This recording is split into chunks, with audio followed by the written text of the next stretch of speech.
Hello, hello. Hi, everybody. We are here in the zone of Orleans. Now, no one will confuse me with a military historian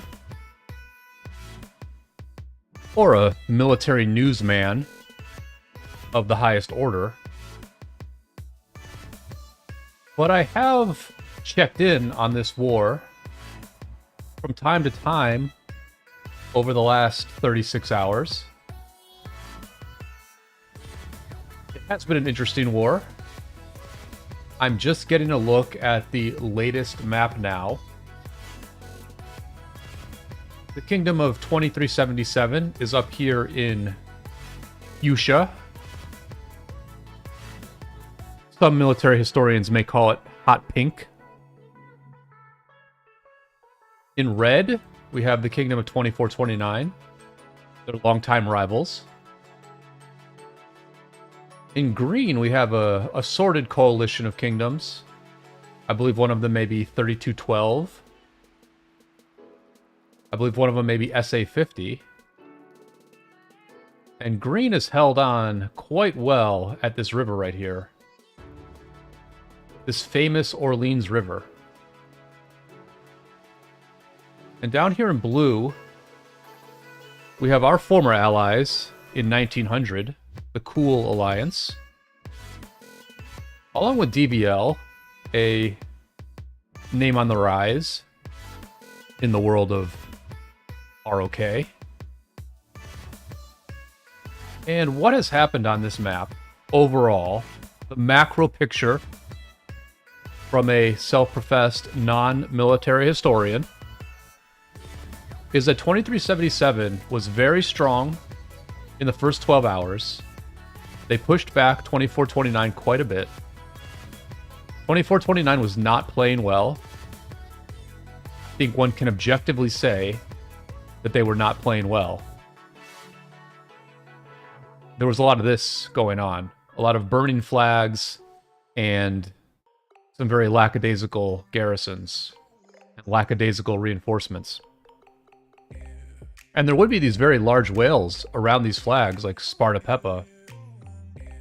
You know, he wasn't the player in past days who was near a flag, but there would be other very big whales of this size near these flags, and it was like, why can you not throw marches into that flag and put up some kind of a defense?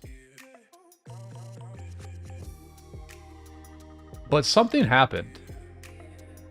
And as a non-military historian and a non-military newsman of the First Order, I cannot tell you exactly what happened. But at a certain point, I guess it was really last night that I really saw it happening for many, many hours. For many, many hours last night, 2429, they managed to hold the line. They managed to just like stop getting burnt. It looks like now they're actually pushing back a little bit. Looks like there's a flag under construction here that 2377 is unable to take down as of this moment. And so something changed. 2429 righted the ship enough to where they've held the line here. And their very strong allies in blue have collapsed the territory of one of 2377's allies. I think it might be this this camp here, Poitou. So there was another camp here, right around here, but that line was collapsed. So now 2377 is down to one ally in Orleans. 2377 did come down here to fight, to help out Green, the valiant warriors in Green who have genuinely held this river for 2 days now, I believe. They've been fighting at this bridge for days, and I want to say there's another bridge here. I guess they're 2 rock bridges. I could have sworn there was a regular bridge here. Well, nobody accused me of being military historian. Yeah. Anyway, they've been fighting all these bridges for days, and they've held. I mean, they are still to this moment holding their side of the river and not letting the enemy get to on their side. But 2377 had to shift some focus down here. They're being burnt now. And it was just the weight of time and the weight of the reality of the strong allies in blue that I think has saved this war for 2429. I think 2429 was beaten handily by 2377. But to their credit, to 2429's credit, with their backs against the wall and potentially the future of their kingdom on the line, they managed to get things together. They managed to stay in Kingsland over a non-stop 36-hour war. I mean, there has been fighting the whole time. There's been non-stop fighting, as chronicled very well by content creators such as Apocalypse Gaming, who you could see on his face the exhaustion of just fighting endlessly. But this is an interesting war where it all happened in Kingsland. Everything, all the fighting happened in Kingsland. There's been no break. There's been no fort wall. It has been non-stop action the whole time. It's a different type of endurance. This is a different type of endurance than the sort of war that lasts multiple weeks, that has starts and stops, that involves people trying to balance their real life with the war that they are in. This is a different sort of war. This is non-stop. And if you're someone who has to go to work for 8+ hours a day, if you only have 8 to 10 hours a day to play, then you are at a disadvantage in this scenario compared to people who are able to go nonstop. I have not been in quite this situation. I do not know how I would react. I think it would largely depend on if I had to work or not.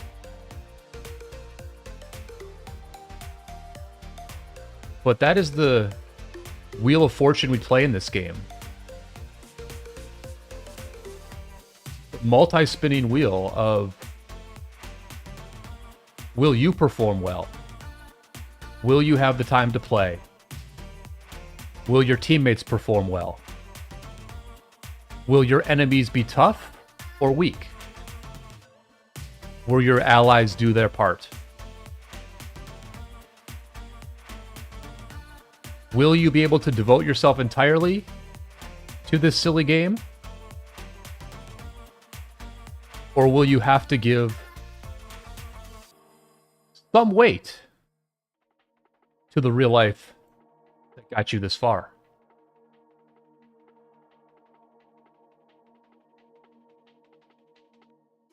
Welcome, everybody, to another Friday night live stream. Please throw a like on the stream.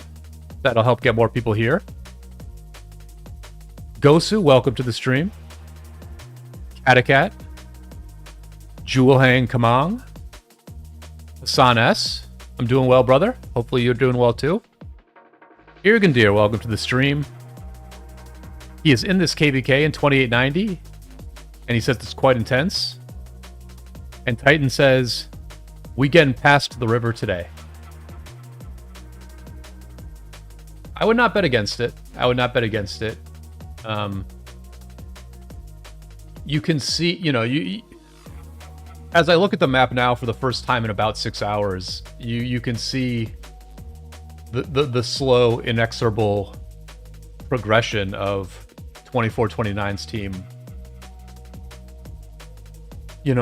Gradually winning this war is what it looks like. Now, this thing can turn around again, because I think this thing has turned around. It looked to me like 2377 was winning It really looked to me like they were winning. But it has turned around.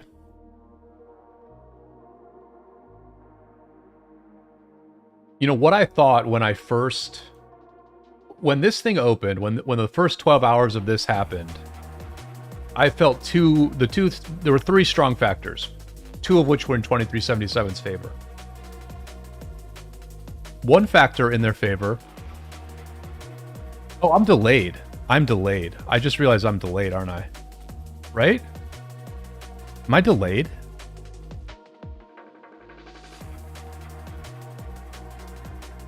No, I'm not delayed.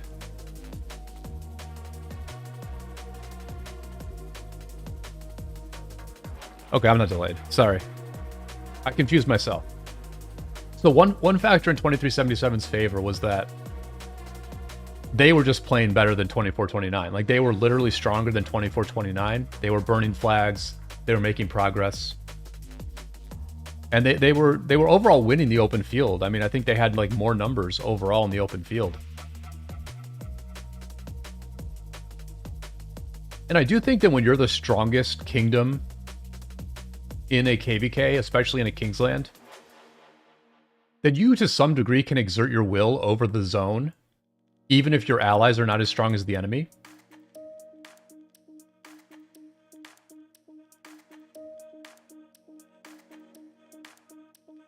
And so that was very much in 2377's favor. And the only sort of counter variable was just the fact that it was clear that Cool and DVL was strongest on the bottom. Now, I don't know too much about this third camp over here. Is this a different camp? This is La Marche. So that's also DVL's camp. What's this camp? So that's DVL. That's 2429. See, I should look at this more closely. Who's their third ally? Is it over here? I guess it's this group here. I don't know what this group is doing. Is this camp doing anything? La Marche? Oh no, this was La Marche. Yeah. Okay, so La Marche is just like... I haven't seen a ton of La Marche, to be honest, but look, it looks like now they are now La Marche suddenly has like a very important frontier that they're opening up against 2377. And this is what happens is once it looks like you're winning and you get more of the zone, like new factors show up in your favor. It's sort of like Daybreak in our last KvK. It was like Daybreak didn't do a ton until we started to have momentum and we started to have morale on our side.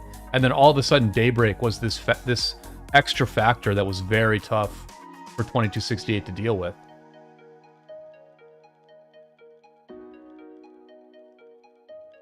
So I just thought that 2377 was going to have more territory than 2429, and that they would ultimately be able to exert their will also down here against blue. But, you know, they just never had enough teleport space, I guess.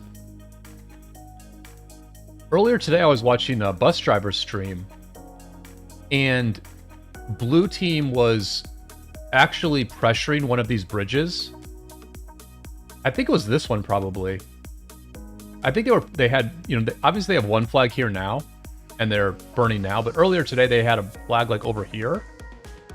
And 2377 actually brought a very large ball down here at the right time and helped Picardy eliminate this flag. Though it was like a very important flag that almost got built. But 2377, because they brought a very large ball down here, was able to get rid of that flag. And you can see that you know, this was 10 hours ago, but even to this moment, their allies are still holding this bridge. So I give 2377 a lot of credit for not, you know, they're not just plodding away right here for days straight, blind to what else is happening on the map. Because I do think that when you know, when this thing gets really grueling, when everybody gets tired, I think that critical thinking and thinking outside the box and doing extra stuff and extra thought, extra thinking, that's like the first thing that goes. You just like settle down into like the simplest of things, which is like bringing your marches out over and over again and like, you know, just like fighting in one spot. But deep into this war, 2377's leadership still had the wherewithal to send allies down here at the right time to help out. So I give them a lot of credit for that, because that's not easy to do. Titan says 74 is very good. They were holding 3 versus 1. Gotcha, gotcha. Yeah, I have seen this. I have seen P74 as I've watched. I've seen this Bloodlocky player a lot. I've seen Bloodlocky at a bunch of key teleport spots along the way. So yeah, it looks like 2429's allies are just both doing very well, according to Titan. So Titan's in 2890. Let's take a look at what camp he's in here.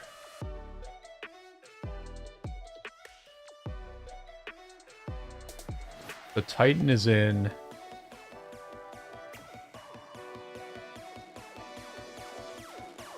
Oh, he's in 1651 and 3104. Which I thought this was so Titan, are you... Titan must be one of 2377's allies, right?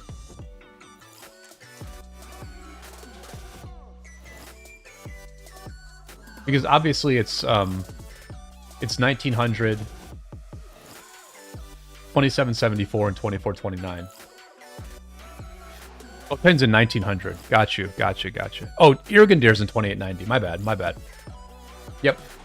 Yeah, Titan, I remember that now. I remember that you were in 1900. Yep. So yeah, this is just... I think ultimately this is the beauty of war in Rise of Kingdoms. Is that it's not just the one kingdom.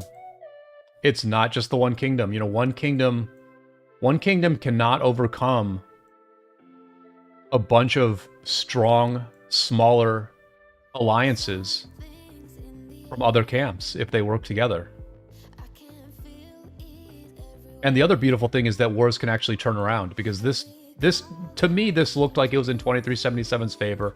Maybe it was not. Maybe I had the wrong read the whole time, and maybe 2429 deep down knew that they had a very good chance, even if they got pushed back. That may be the case.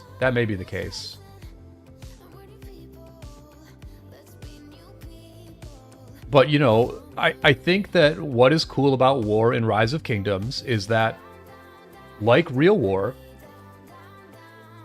it's very unpredictable. You both have a lot of agency, and great leaders and great fighters can do a lot. But it's also very unpredictable, and there's so much that you can't control. There's so much that goes back and forth. I mean, compared to... It's a much smaller sample size, but compared to Dota 2 matches or League of Legends matches, where like halfway through, I bet you could predict the winner correctly maybe 85 to 90% of the time. It almost seems like in Rise of Kingdoms, halfway through a war, you can only predict the winner maybe 2/3 of the time. There's definitely a lot of comebacks in Rise of Kingdoms wars.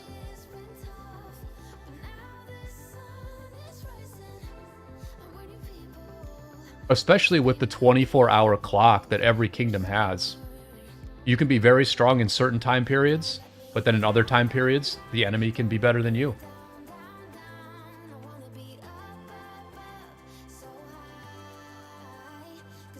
Mixmax, welcome to the stream.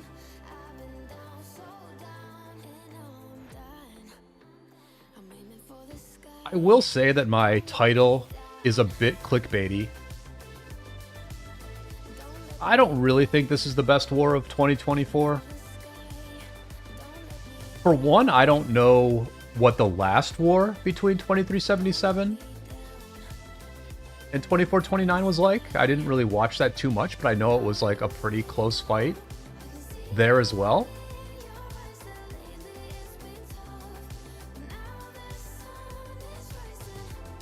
But my sense is that the war between 1093, 960, 24... Well, I don't know. Maybe this is the best war, because, I mean, I just was very impressed with the war between 1093 and 960. I think their Zone 6 fight was very good. I think that zone opening was great. I think the way that 1093 made that a very competitive KvK was fantastic. The size of the balls that those two camps put out was amazing. The 24-hour nature of that fighting was amazing as well. But maybe this war is better because at least the outcome of this has been in doubt for, you know, almost 48 hours now. The problem with the 1093 war is that 188 checked out of Kingsland so early. You know, 188 really nuked the drama and the mystery of that war, because once they were gone, 1093 just had no chance. I mean, 1093 kept fighting. They kept representing themselves quite well, but at that point, everybody knew who was going to win. So even though this war is quite short, maybe this has been the best war of 2024. Actually, maybe I clickbaited myself, where I'm sort of convincing myself now that actually my thumbnail is just an honest assessment. What do you all think? Do you think this is the best war of the year so far? Let me know if there's been anything else that any other wars that rise to this level. Goza says, I talked to 188 member at LA Gathering. He said dealing with both 1846, 1818 was too much. They did what they could.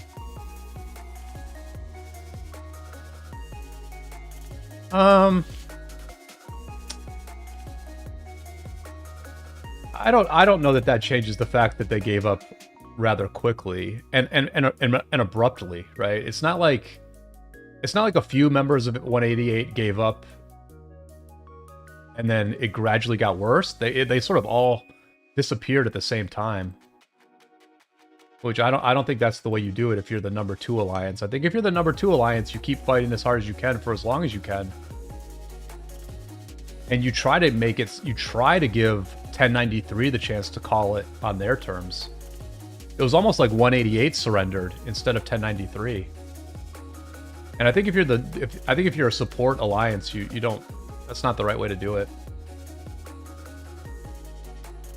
Seba says 1900 is insane.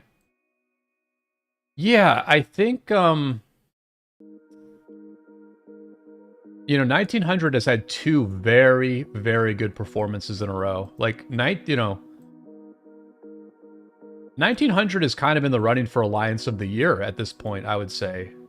Because they've been like arguably the MVP of 2 of the biggest KvKs. I think one could argue that 1900 was the MVP of our war against 2268. One could argue it. They were the only group that could really deal with 2268 in the open field. And that was a pretty important thing.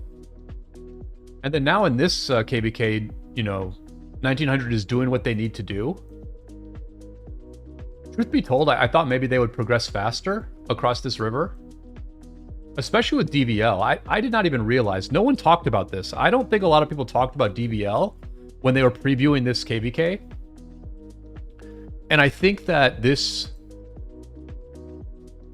shows the shallowness of content creators in terms of how much they actually know about a lot of these kingdoms. Everybody mentioned 1900, and I mean, I didn't really look, so I didn't really comment on it too much. But like when I connected to this Kingsland when it started, and I saw that DVL was also in this camp, that really changed the way I thought about this. Like, I was like, they don't just have 1900, but they also have DVL. Because DVL is a very like up and coming group. Very strong group here, right? Very strong group. A lot of stats here. A lot of kill points in DVL. And they've already got 3 stars, and I bet these are recent. Yeah, so you can see that DVL has very recent stars.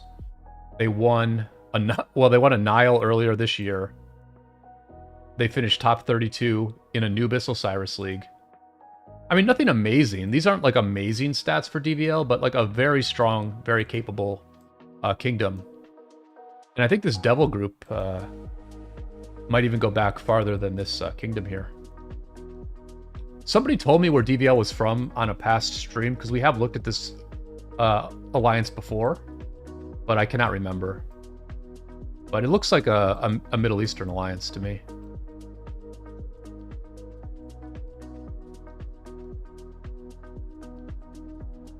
New Jacka City, welcome to the stream. Jürgen just says, for us, it's a fantastic KvK. We were pushed back to our pass and being double rallied all day. Then we pushed out again. Now we're being pushed back to the pass again. Okay, so Jürgen just in 2890. Let me just check that again. 2890. So he is in. He's with 1651 and 3114.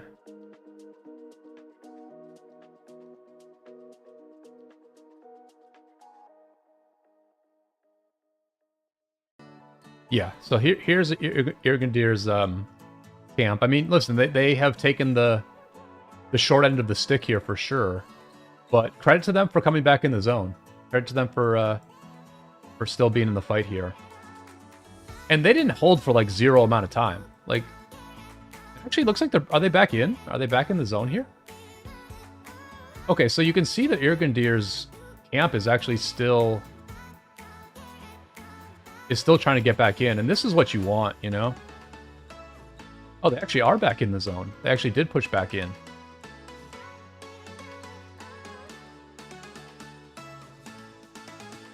And a 1429 Alt Alliance is trying to hold them off here.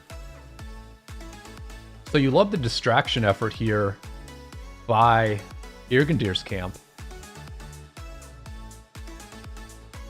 To some extent, it looks like all 6 camps have performed well here. So that's pretty cool. That's pretty cool that all 6 camps have done very well. You know, this river is... I don't know if people remember, but this is the river that SW built at in the KvK between 1254, 1365, and 1836. And you can see that the green camp, they held on to this river for close to 48 hours now, right? But if you remember in that KvK, let me actually find that one. Let me find that. I'm going to find a map. I'm going to find a map of where SW built on this same map in that giant KvK that we had that was back in 2023.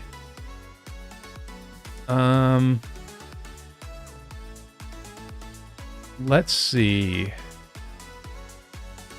Why can I not find that stream?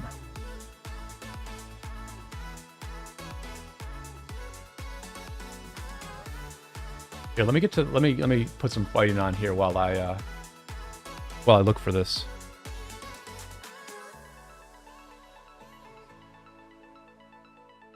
Because the thing about that river, is that SW had no territory. Like, they gave SW no teleport space to defend that river. But when you see now, like, how long and how well this green camp was able to hold that river, it just makes me think that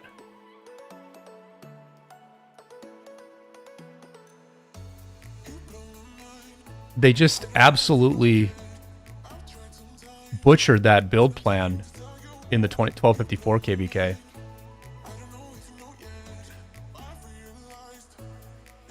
Why can I not find that?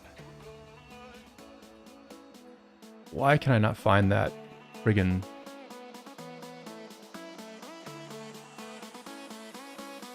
Is this it?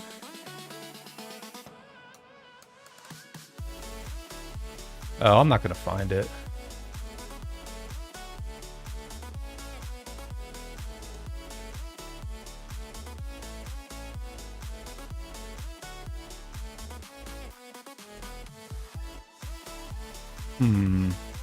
Well, anyway, I'm not going to be able to find it for some reason, but...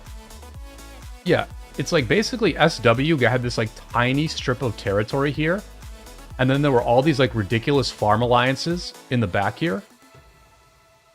And it's like, if they had just given SW all this space, if they had given SW all this space in 1254, I wonder how long SW might have actually been able to hold this river.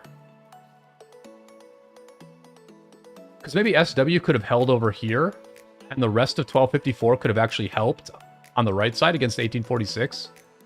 Because if you remember that KvK, what ended up happening was 1846 took over this entire right side of the map, and at that point it was just kind of over. But I mean, this to me is the most impactful river in ROK. Like the Orleans River. The Orleans River is just such a big deal. And it must have been annoying as hell to fight over here. It must have been just absolutely annoying. It's a little less stark now, but like this area here, like there would be like two cities over here from the southern armies. And like if the team in green ever wanted to burn like all these flags, they just had to walk like all this way. They had to like walk like all the way over here, come down here. You know, the rally had to walk all the way around, go over this bridge, get picked off by all these cities, and maybe burn like one of these like half a dozen flags that blue has here. I don't know. This river is just crazy. This river is just crazy. And it pretty much goes across the zone where, like, there's just no action over here. There's been no action in this area the whole war. There's just been no... Maybe up here there has been, but, like, down here, right near this river, there's just been no action at all. 2377 has never been able to get all the way around this temple. They made progress towards the pass, but I feel like they never reached this river where they could have potentially started burning this weaker camp over here. So maybe 2429 focused their defense over here, or maybe this Alliance Motherlode blocked any flags from getting placed. Let's see what's going on right now, though. Let's see what's going on right now. This flag is healing. This flag just was put up. This flag is burning. The flag that Baba is on is actually burning.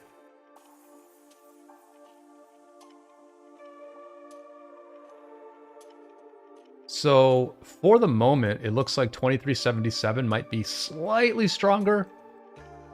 But I don't think their field is all that much bigger than 2429 field, and if anything, I would say the 2429 field looks a little bit more numerical. Mr. Hope is down a lot. Mr. Hope is down over 300 million power since I last looked, you know, like a day ago. But Mr. Hope still has a lot of power. Wild Lion, how much are these guys down? It looks like Wild Lion's down about 300 million. And Mr. Hope is down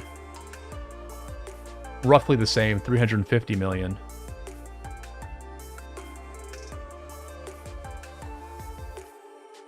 Ghost says 2890 is actually the third best performing kingdom in this KvK. Yeah, that is very interesting. I mean, you just never know. Like, the way us outsiders watch these wars is so different than how they actually get fought, because we just never know the whole story. We never, ever know the whole story. Big Rayo porting to the front line here. What a front line. What a front line for GV77 here. From bottom to top, Wild Lion, Mr. Hope, Bad Rayo, Mad Achilles, who I'm not sure, he may be a new migrant to 2377, I'm not sure. This player, Bon Mi, slightly dwarfed by some of these other players. Here's a Bad Corgi who's holding the king title. Yeah, that's a hell of a front line right here. Hell of a front line, and credit to 2429 for dealing with it. 2429's got a 20 million power farm here on the front.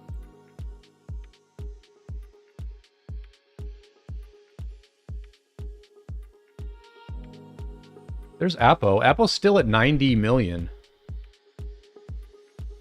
A lot of these players still have a lot of power. That's another thing that's pretty crazy is like...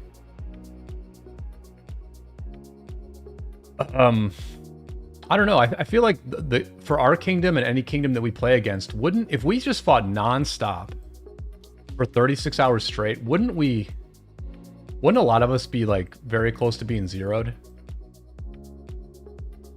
I feel like a lot of us will be very close to being zeroed. Eddie Lloyd is in 2377, I believe.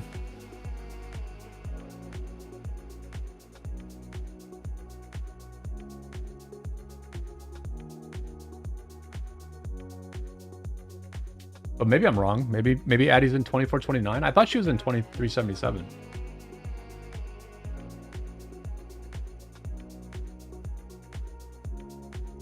There's Arvix X Satan.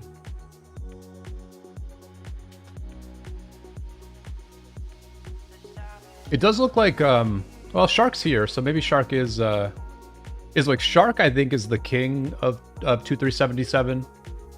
Shark is certainly their Osiris League leader.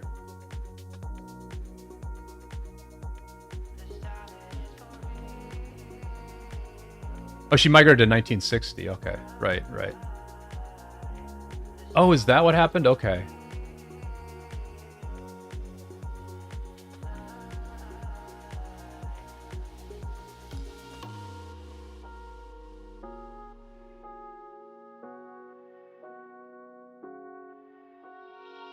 Check my DMs. All right, there. Shout out to Knotted KRW.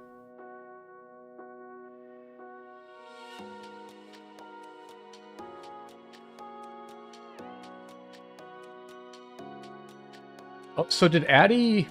Did Addy migrate before Kingsland started? Is that what happened?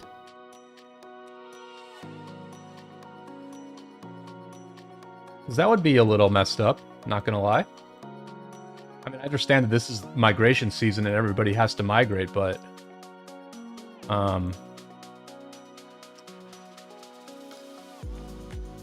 you know, you don't really want to have a giant whale migrate in before the KvK starts and then migrate out before the fighting begins. Oh, like earlier today. Addy migrated like earlier today. Okay.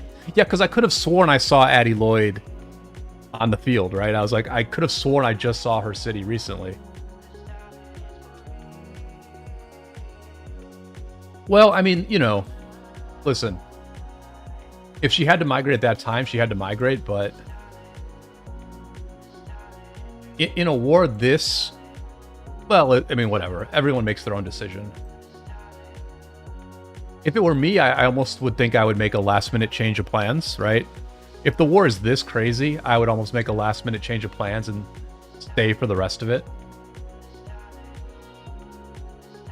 But maybe Addy Lloyd, you know, could sense the direction that the wind was blowing, and wanted to get into a new war. Gypsy Danger, welcome to the stream.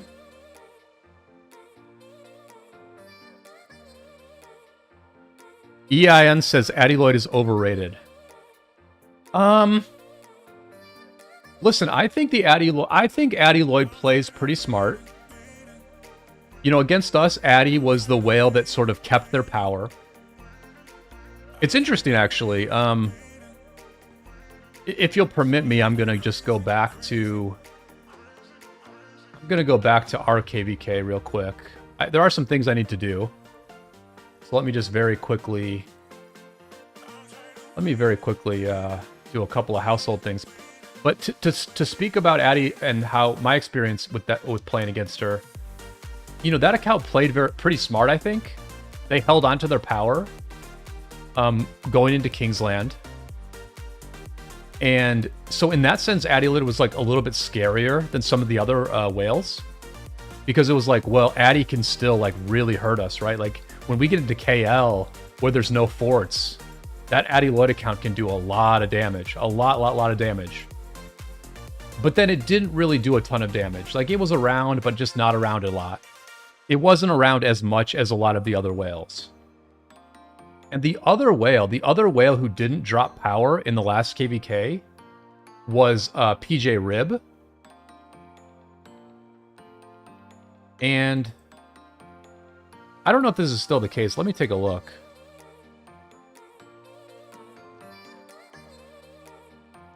Here, I know a better way to check this. Yeah, PJ Rib also didn't really drop a lot of power last KvK. And right now, PJ is actually not in 2268's main alliance. PJ's in ETF instead, which ETF is 1394. So PJ is just sitting in the alliance of 2268's allies right now. And, you know, last KvK 2268 had, what, 6 or 7 really big whales. About 5 of them, well, about 4 of them lost, like, a lot of power. Panda lost a moderate amount of power. And the 2 that still had a lot of power when it was over were PJ and Addy. So, I mean, you know, whales make their own decisions. You know, they make their own decisions. And I think there's so like EIN said Addy Lloyd, what got me on this jag was EIN saying Addy Lloyd is overrated. And, you know, I think that Addy Lloyd plays with a lot of skill, but skill is not the only thing that makes you good at this game, right? You have to, I mean, I think you have to like contribute to the team that you signed up with, you know? And if you end up not contributing to the team that you signed up with, then I would say that you're less of a contributor than your skill would indicate. You know what I mean? Because I do think we have to factor in loyalty to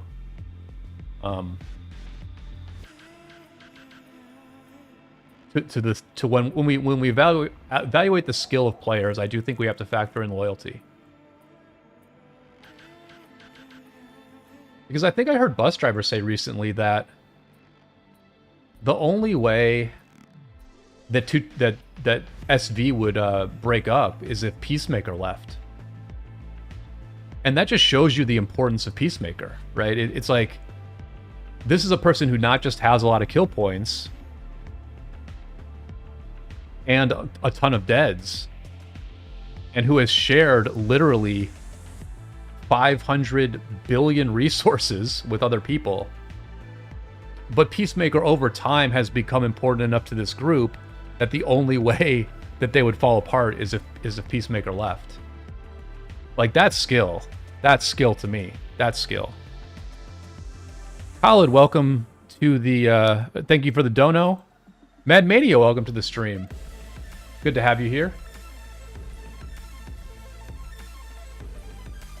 Mr. GD says, where should I put Hunter in your opinion? All right, let's take a look here. Okay, so that's amazing. Okay, so Khaled, you're going to probably give me a really close decision, because if this is not where you put Hunter, then where the heck would you put it? Okay, I figured this is what would happen.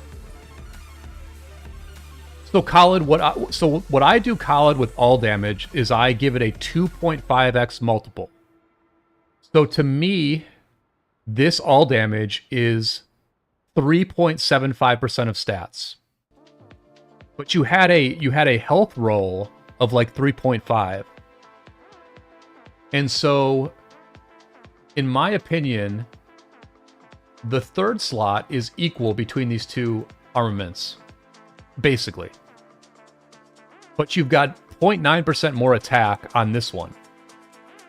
So when I add these two things up, I say that this armament right here has 0.7% of stats more. So in my opinion, this thing is slightly better than the other armament. So I would put it on this one. Madmania saying 48 watching, 17 likes. Yes, everybody throw a like on the stream. Briel, welcome to the stream. Matt, I'm glad to have you here. I enjoyed watching Lambo's stream when you guys went into Zone 5. We could not hear the voice chat of everybody, but Lambo gave, I think just Lambo's one-sided conversation was actually quite interesting and gave us a glimpse of what was going on your guys' voice chat. And I found that very compelling. I found the sort of, let's call it internal, well, Matt, it sounded to me like there were too many chiefs and not enough Indians on that call. It sounded like there were too many people trying to either take charge or at least have some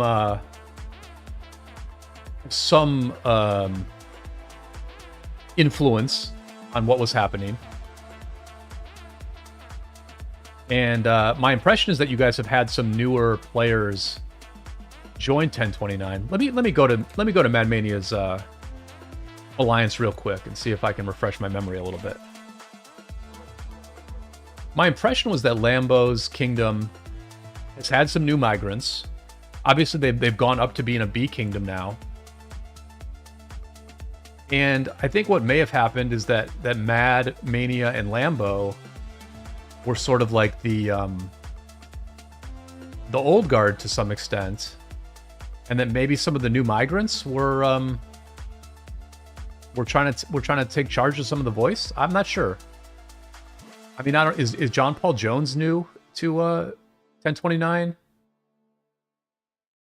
I feel like Captain Stinkfist has maybe been around for a while, but yeah, very, very compelling wartime stream from Lambo about a week ago, where they were winning the zone very handily, but it almost felt to me like Lambo was trying to refine their communication for tougher fights down the road. Like it was obvious that you guys were going to win this zone, but people were getting upset and being very serious anyway.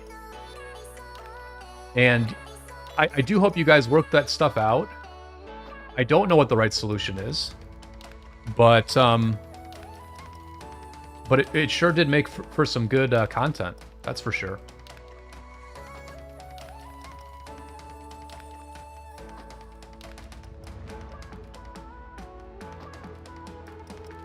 Khaled, let me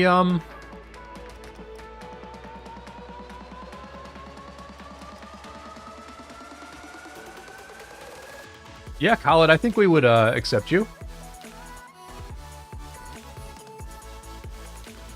Yeah, Khaled, I'll definitely message you after the stream if you're interested in if you're interested in coming here, I think we would be very happy to have you.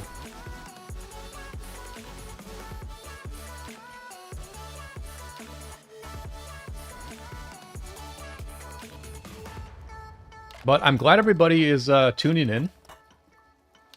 I do need to do a bunch of stuff in the home kingdom. Not gonna lie. I lured you all here.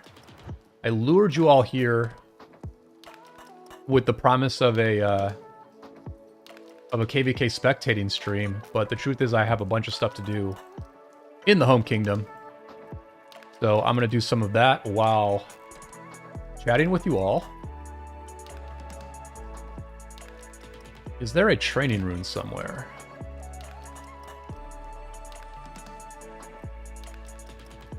There is. I'll just go there. I'll go there in a minute. We are now in zone 6 in our KvK. A peaceful zone, as our marker says. This is a safe zone. And what you may notice about our configuration here is that all of the cities in our alliance are huddled very closely together near this gold pit. And the reason we are huddled together is so that we can stand closer to each other, do forts. Now, there are not many forts going on at the moment, but there have been many times over the last few days where we have had 7 to 10 forts going at once. We are in first place in the Coalition Honor. We used to be in third or fourth, but now we are very comfortably in first place. As of a few days ago, we were actually behind Water Camp, but now we're 500k honor ahead of Water Camp, and we are over 2 million honor, or yeah, 2 million honor points ahead of Earth Camp.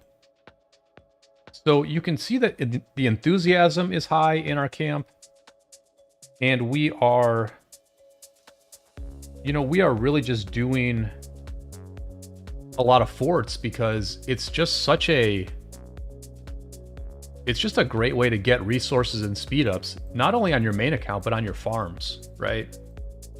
It's just, we fill up our fort rallies with farm accounts.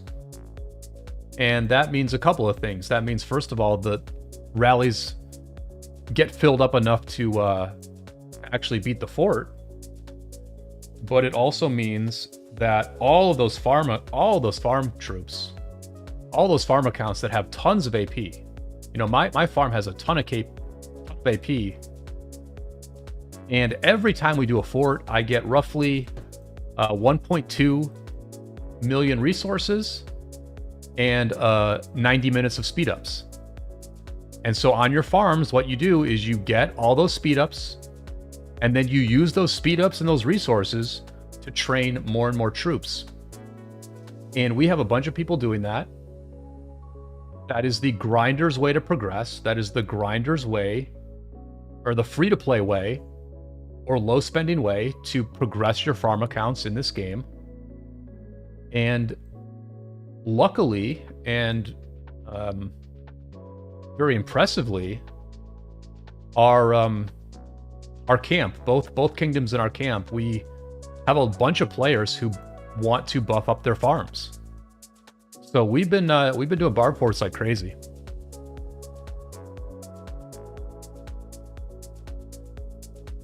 Medmania says, this voice chat. Yeah, people were complaining there was no fights way too soon. And 5 hours later, we was all out brawling. Yeah, Matt, I only watched like the first 3 or 4 hours of the stream.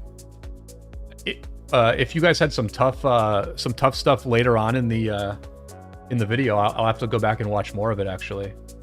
I really did enjoy it. I really did enjoy that content.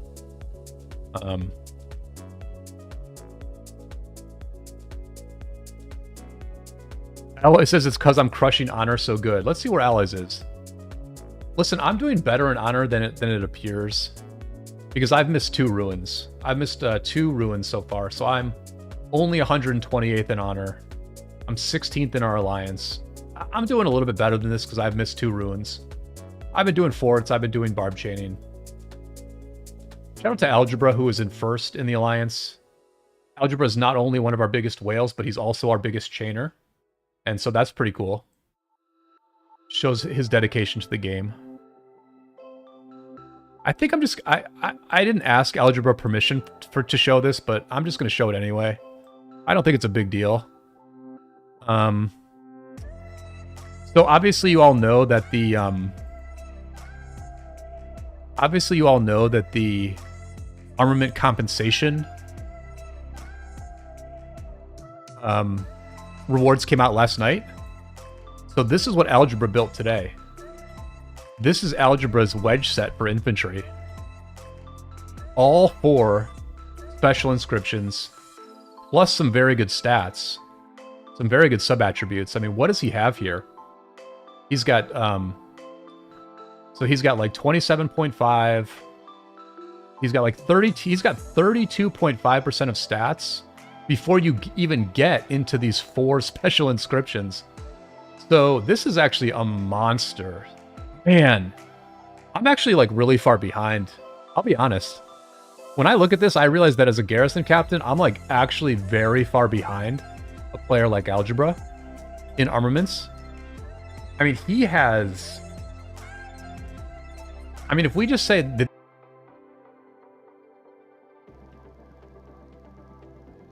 Oh my god, bro.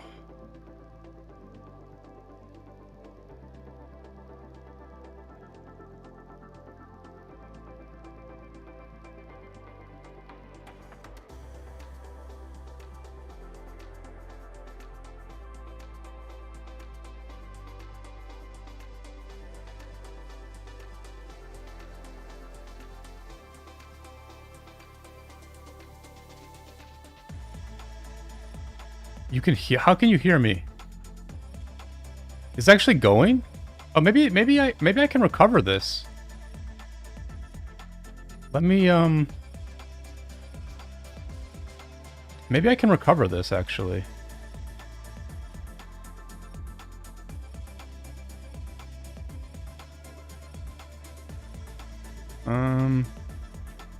Wait. What? Here we go. Here we go. So am I still live? Is that possible that I'm still live? Holy shit, that's crazy, bro. That is weird. Okay, well, at least I learned that if my computer crashes that I can actually, like, just keep the stream going. But, man, my computer is so scuffed, bro. Oh my gosh. I wish I'd been watching this HW monitor. I forgot to watch it. Well, at least we learned that I can resurrect the stream. But, I didn't even have that much stuff open. I didn't even have that many applications open. Is there any music? Is the music not going?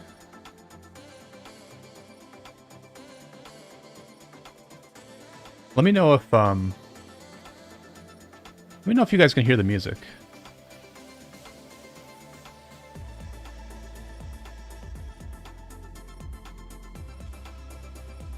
Let's just, here, let's test, algebra. Let's test if the armament is what broke the stream. I'll open the armament again. Like, F it, you know what I mean?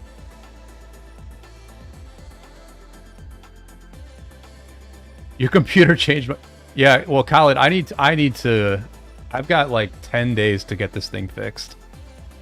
Yeah, I've got like 10 days to get this thing fixed. I'm gonna try to just like turn... I'm gonna try to get some... I'm gonna try to apply fresh thermal paste to it. Because it's not running like super hot, it's just running like a little bit hot. You know, it's like running at like 85 degrees Celsius right now, which is just like a little hot.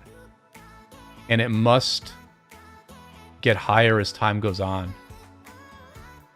The graphics card is not hot at all. It's just the CPU. The CPU gets really hot. And the fan on the CPU is like always going. It's like going nonstop. But man. Man, oh man.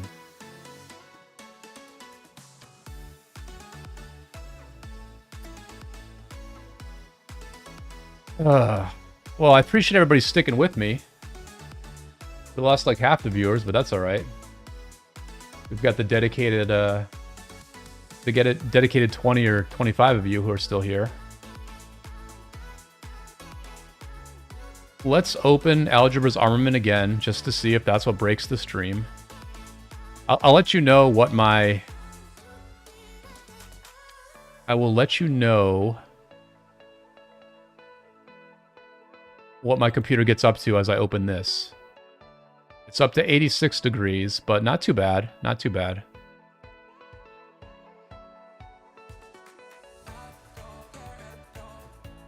But yeah, it's actually crazy like how far ahead his armaments are compared to mine. Oh, I was gonna check to see how much how many stats we actually put on these four special inscriptions for Wedge, right? So Hunter is, for single target, Hunter is 5% skill damage, 15% skill damage. So we'll just say that that's...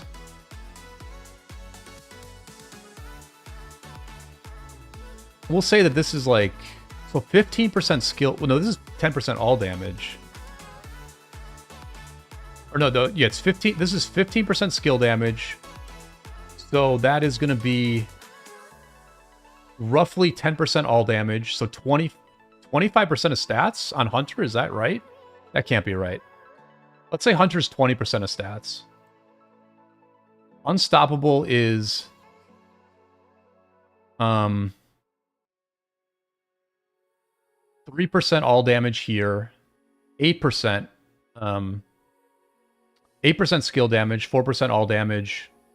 Maybe 10%. Unstoppable is like 10%. Balanced is...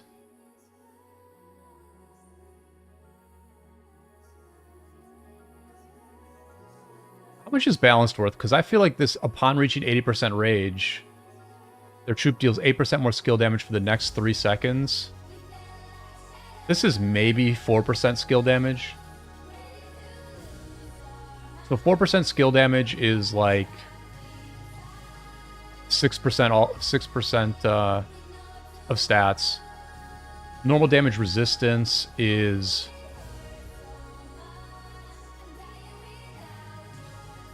again 4% of stats. So balance is maybe only like 8.5% of stats.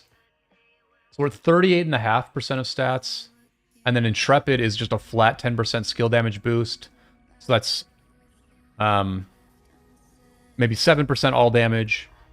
And so that's going to be like 17% of stats. So he's got like 56% of stats on his armaments. So he has about 56% of stats on his armaments, plus 32% of stats here. So he's got almost 90% of stats on his armaments. And I don't want to tell you what my best set is, but it's way below 90%. It's way below 90%. So the stat advantage that Algebra has if you were rallying into me with my wedge set is like very significant. Very, very significant. And it's nice to have him on my team, but it's also scary to think about how many players at Algebra's level are not on my team.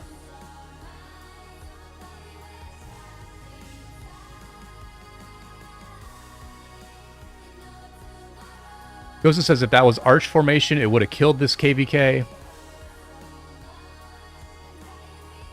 Well, you know, Algebra and I have gone back and forth about arch formation. Here's a slightly more reasonable whale. Here's King Bunny, with 3 rare inscriptions and a hunter. This is a little more realistic to achieve, I would say. Although still a very good set. Here, let's add this up just for curiosity's sake, right? So we're saying hunter is 20%. I think saying hunter is 20% is reasonable, right? Let me go through this again. 5% boost to skill damage, and then when you deal damage to a single target. So actually, with archers, it's different.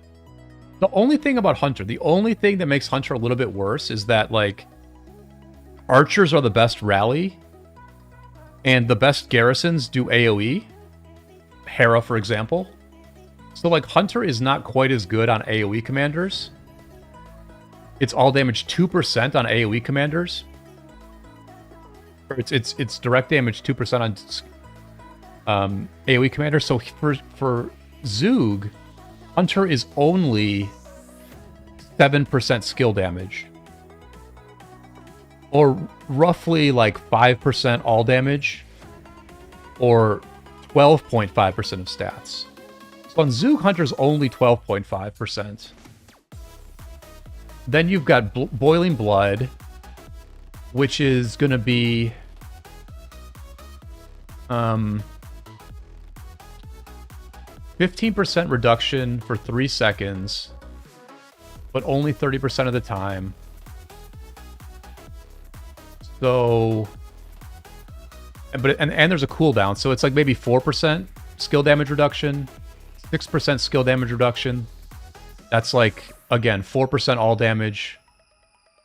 Maybe a 10%. I don't think it's 10%. I would say it's maybe a 9%. A 9% inscription here, so 21.5%. Defiant is like maybe a 4% inscription, so 25.5%. Focus Fire is going to be 6%, so he's got like 32.5 on the inscriptions, 43, 52, 61. So Bunny's got like 63 or 64% of stats. I'll be honest, I can compete with Bunny. Like, I can compete with this set. Like, again, this is a lot less than Algebra. Like, this is a nice looking set, but this is a lot less than Algebra. This is like 64%, whereas Algebra is like 90%. Video games, I agree, combo is really good, but I think combo is only like 5 or 6% of stats.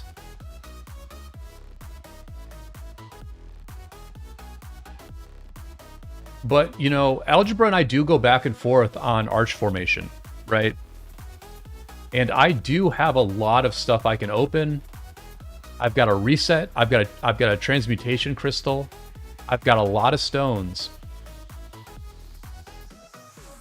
And so here is the latest evolution in my back and forth about arch formation versus wedge formation.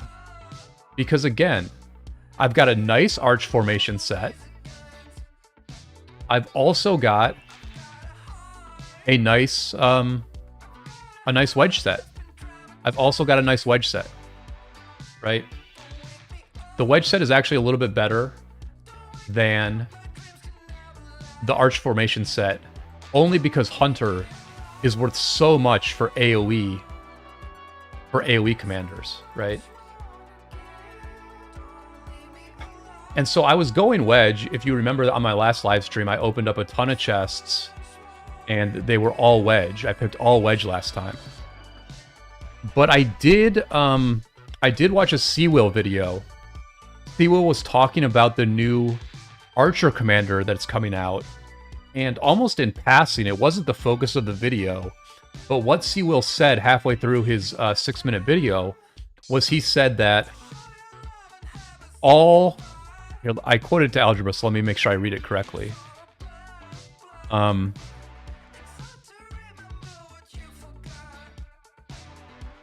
Seawill argues that arch formation is the best on all garrisons, since garrisons do so much counterattack damage. And so if Seawell says that arch formation is best on all garrisons, that really means a lot to me. That's pretty significant.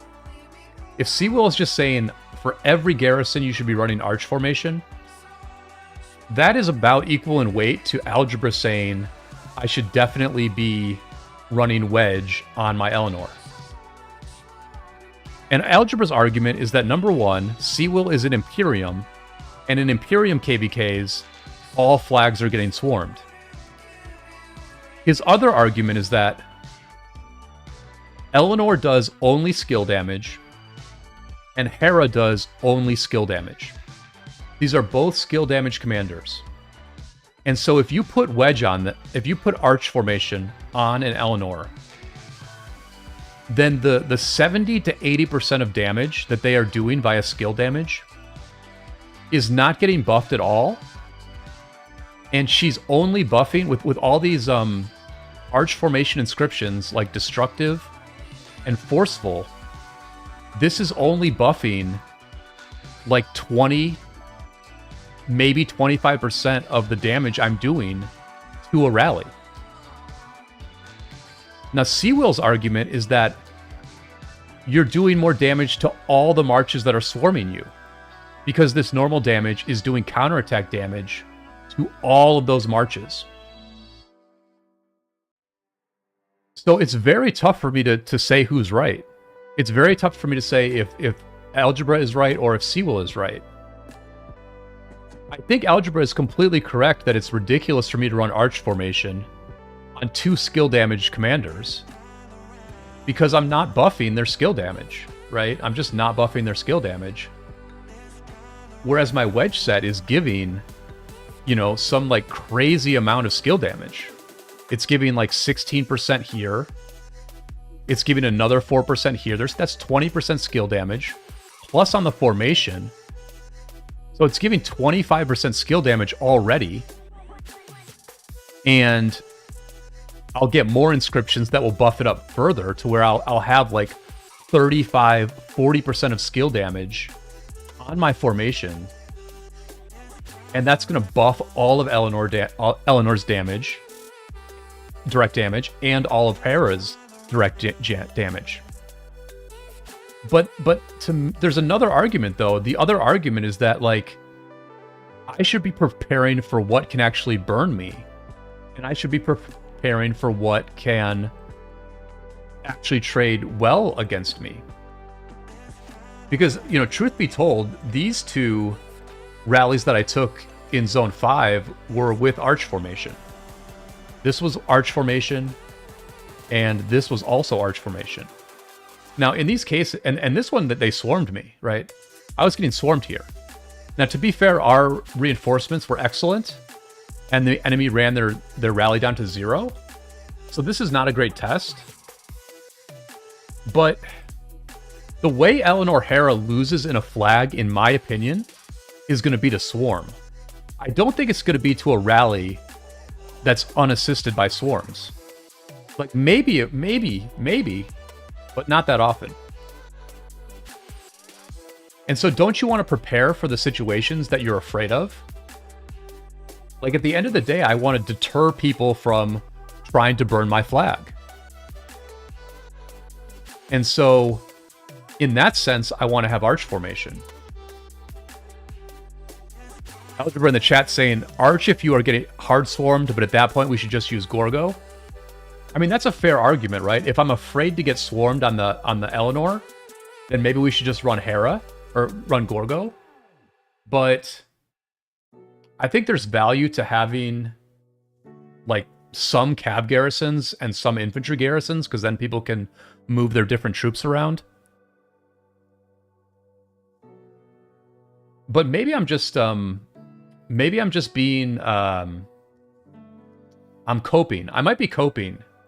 And maybe the role of Eleanor is just Ark of Osiris and passes. Like, obviously she's very, very good in passes. And you can use her in a pinch in a flag. You could certainly use her in a fort as well, because forts get swarmed less often. But maybe Eleanor just doesn't really have a role in flags, and I should not be building her to be in a flag. That is possible. But it doesn't change the fact that Seawill said that every garrison should be on Arch.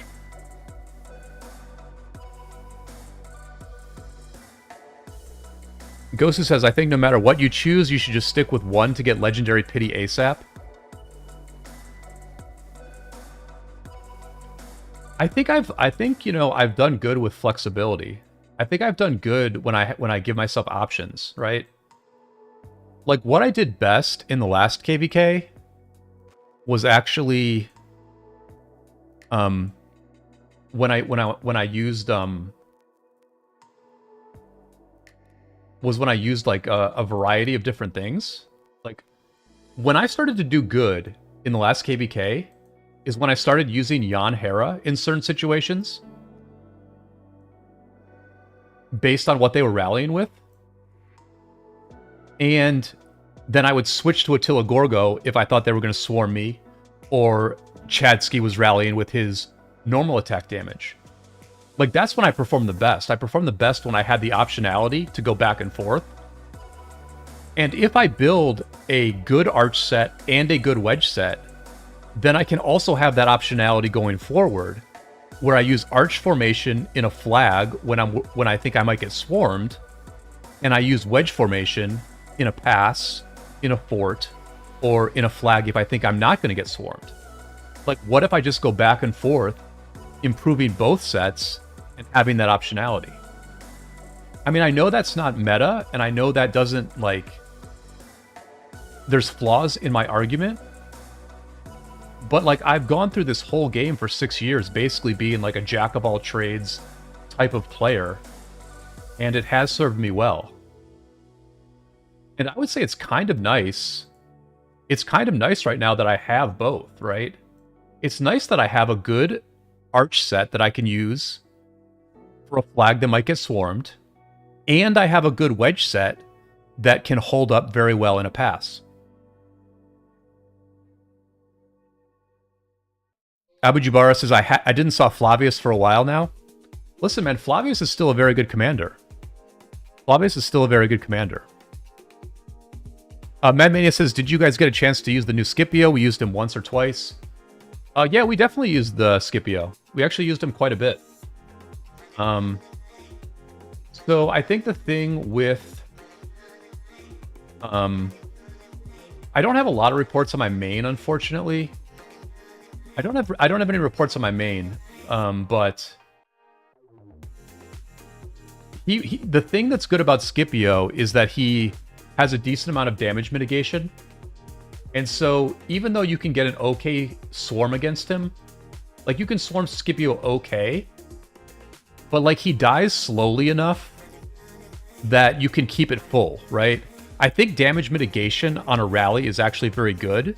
This is why I've always liked Tariq Bakal, is because the Tariq Bakal dies slowly. It's partly because the trait is good against swarmers, but it's more so because it dies slowly. And so, with Scipio's normal damage reduction, his immunity to health and defense debuffs, and the fact that he can silence people who attack him. Well, okay, not that's only against the rally, but let's see, what are we looking for?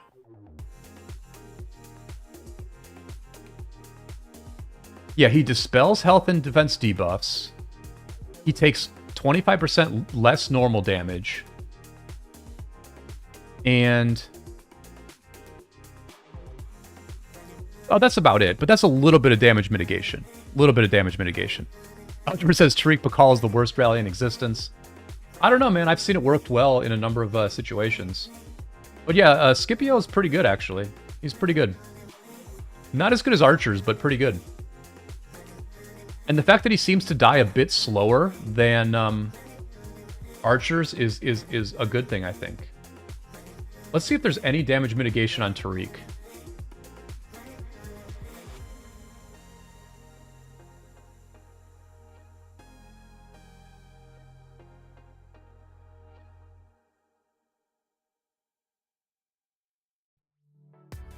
No, no damage mitigation on Tariq, but he does get buffed if he's surrounded. So I don't know. Maybe we just have some very good Scipio Tariqs in our camp, but we liked it. We liked it. Abu Jabara says, I'm in love with Tariq Sargon. Algebra did run a Tariq Sargon rally that absolutely ripped, you know. KvK, thanks for being here. Appreciate it. So yeah, I'm not sure what I'm going to do with my armaments. I'm just not sure if I go Arch or Wedge. I think I'm leaning Wedge. I think I am actually leaning Wedge. Because I probably do need to specialize a bit more. And maybe I just don't need to be in flags all that much. I think if anything, what Seawill is arguing, I think if anything, if you want to take anything concrete from Seawill's argument, I think what you should take is that you need to put the vengeance on your garrison, right? Like you need the vengeance. The vengeance just has to be on your garrison if you're in a flag. Like I have a critted horn. I have a critted horn of fury that I normally use on my Cav garrison. But if Seawill is saying that counterattack damage is this friggin' important on a garrison, you just have to put the vengeance on your garrison all the time.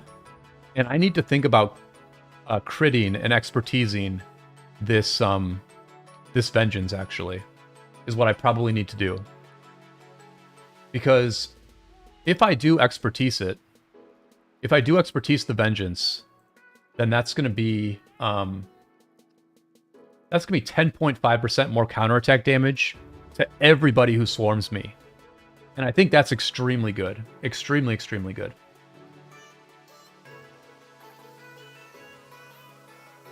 But let me train some troops real quick. See, like right now my PC's running fine. It's running at a nice warm 85 degrees. Hopo says Piltong uses Book Ring. Yeah, I think I just need to use Vengeance all the time. Like all the time.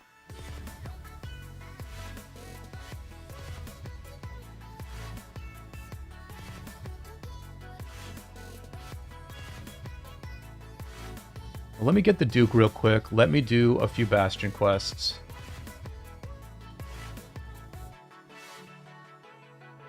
Let me accept that.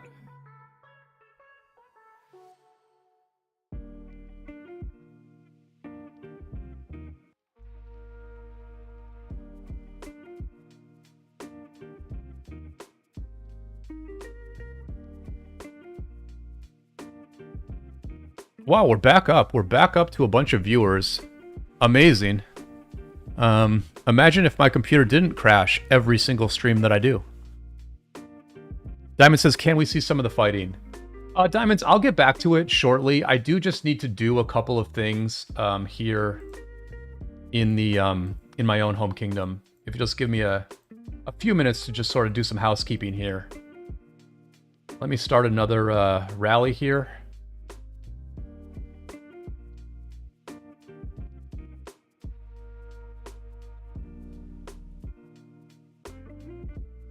Yeah, so now we're up to like 6 rallies. And like I can jump into all these on my farm, right? Like look how close all these rallies are. 3 kilometers, 16 kilometers, 20 kilometers, 24 kilometers, 27 kilometers. Like I am literally just gonna like insta join 5 of these rallies on my farm. And yeah, this is the grind, man. This is the grind.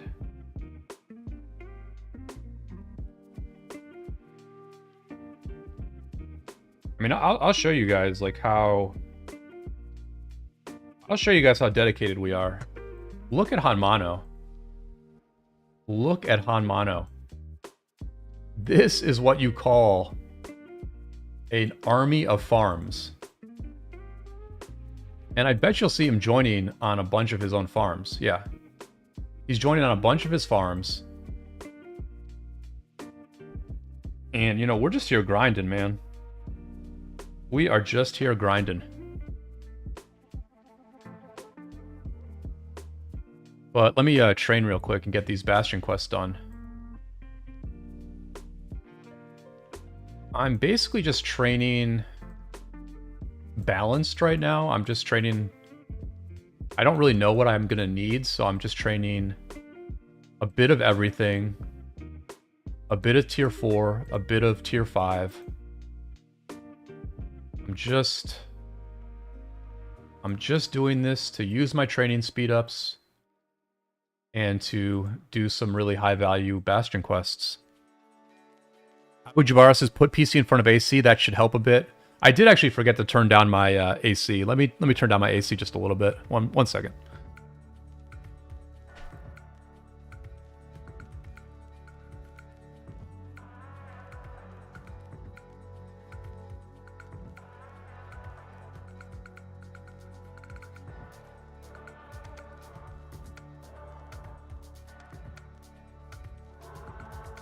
A video game says I have 10 farms, but they are low power. Left my ass off 15 million max. Well, that's the ideal farm.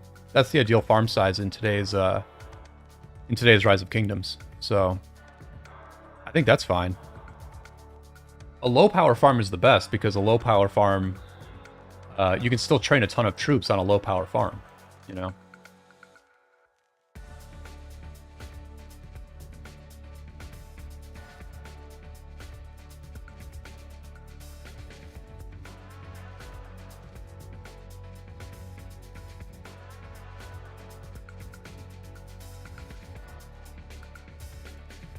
Yeah, the game is forever changing. The meta is forever changing. We're all still waiting around to see what Lilith is going to decide as far as domains. But, you know, when you think about it, if you can only bring 500 cities to a KvK, and Lilith is just sort of like hard matchmaking you based on those 500 cities, then it is awfully nice to have farms that don't bring a lot of power to your matchmaking, but do bring a lot of troops. So video games, if those farms are City Hall 25, then you've got some amazing farms. Popo, yeah, we actually talked about that earlier on in the stream, about Addy leaving 2377 earlier today. Pretty interesting. A big recruit for 960, no doubt about that.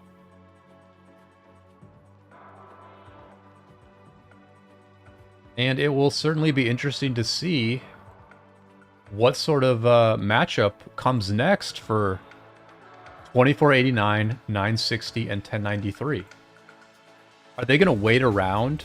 See, here's what's crazy. What's really interesting is like, you know, 2377 and 2429 are obviously on a different rotation. They're obviously on a rather different rotation than the other three very big Imperiums. And 1846 and whoever else, right? 118 and 1818 and 1606, all that stuff. So it'll be interesting to see what sort of matchup happens next time. It feels to me like 2489, 960, and 1093 should probably queue together again. I mean, unless one of those kingdoms wants to wait a very long time for 2377 or 2429 to be ready for their next war, it almost feels like those three kingdoms have to fight each other again. I mean, I guess I'm sort of interested in seeing them fight again, but I'll be honest, I'm sort of interested in seeing, like, I'm interested in seeing 1606 and 1846 play each other. I'm sort of interested in that level, man. I want to see, like, I want to see some of those kingdoms, like, lead a KvK. Obviously, 1606 won their last war, And that's you know, that's like, but you know, like one of the kingdoms didn't even no-showed that thing. So like if you look at sorry, here, let me do this like this.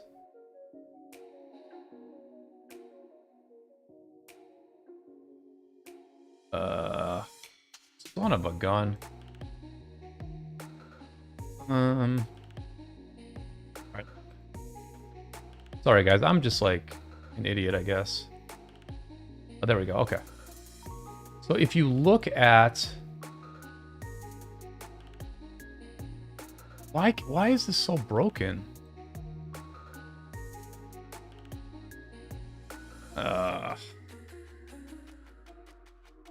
Never mind. Never mind. I can't get this to work.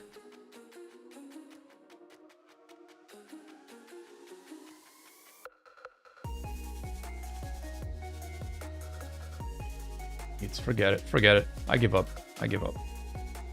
Anyway, I would like to see some of the slightly smaller kingdoms play each other.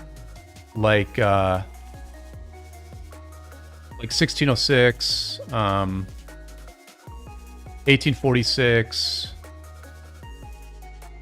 maybe 188, maybe 1818. Like, wouldn't that be an interesting KvK? 1606, 1818, 1846, and 188. The second tier. The second tier. To me, that would be like a very good KvK, because we would get to see, you know, what those kingdoms actually are, kind of a thing. My God, why is my browser so messed up? Forget it. 1875 as well. 1875 in the mix. I think that 1093 has like proven who they are. I think 960 has largely proven who they are. 2489 has a lot of new migrants. And so they're a little bit... It would be nice to see like what 2489 is all about.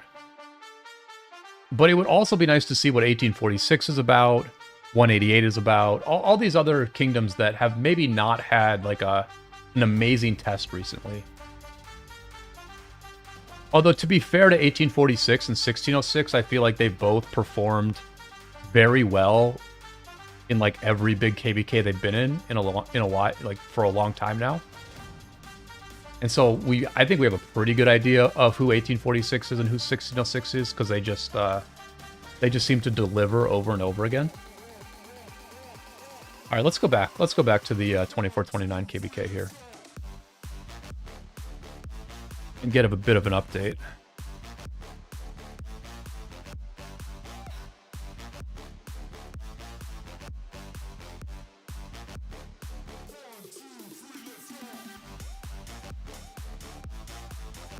Medmania says, I just hate the new seeding, to be honest. We stayed the same power for years. Got rid of enough to stay with the same new migrants, and we got pushed from D to B in 2 KvKs. Yeah, I mean, it's the same situation for us, right? We really haven't gotten any bigger. We're just... We reduced from 2 alliances to 1, and we went from like a mid-A to a high-A low Imperium. And like, in all honesty, we're like not that serious of a kingdom. Like, we're serious, but we're not that serious. We don't spend that much. We don't kick people out after every KvK. You know, we don't do like a huge purge every KvK. We don't recruit in like a ton of new people. So we're sort of being thrust into a level of competition that, you know, some people are very comfortable with, but I'm not really. I have no desire to be one of the best alliances in the game. I just want to play competitive KvKs with a fun group of people and win more than we lose. And, you know, just have a good time and do something that's sustainable, right? Like, I don't want the pressure. I don't want the pressure of being in a super competitive alliance.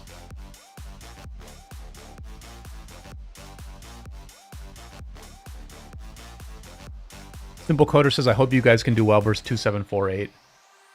Yeah, I mean, listen, we have a big test in this KvK, and I'm like, the test level that we have in this KvK, I'm like comfortable with. It's like on the edge of being a little bit too brutal, but I'm comfortable with it. If you saw my video the other day about the live leaderboards that we now have in Rise of Kingdoms, it showed that the open field ratios for 2975 were like way better than the ratios for our kingdom. So that was like a little bit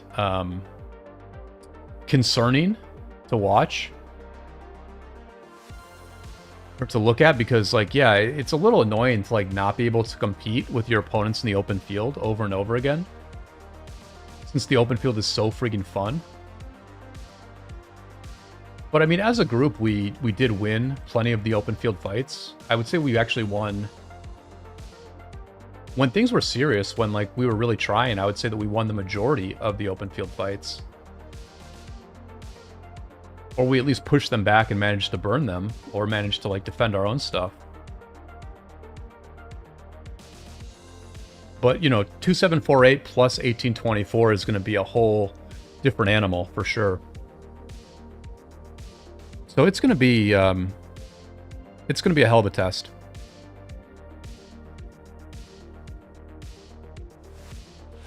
Parallax says, what's good to do first, crit and equipment or iconic? Parallax, what I would do is I would go to iconic level 2. So you basically, you make it iconic and then you awaken it once to get to level 2. I would make it level 2 and then I would try to crit the equipment.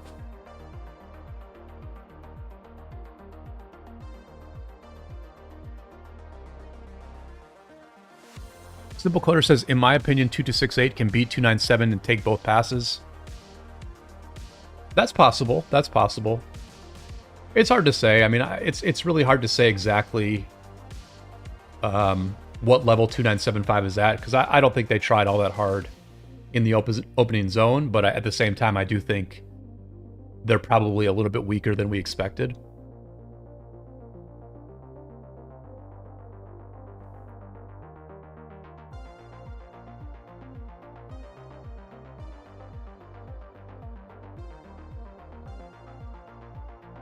I'm just more worried about my PC, man. It's already getting hotter. It's already up to 88 degrees now. My PC is already up to 88 degrees, which is like pretty freaking high, to be honest. Yeah. I mean, I could close my web browser, but fuck, man, that's like nothing. Sorry for the language.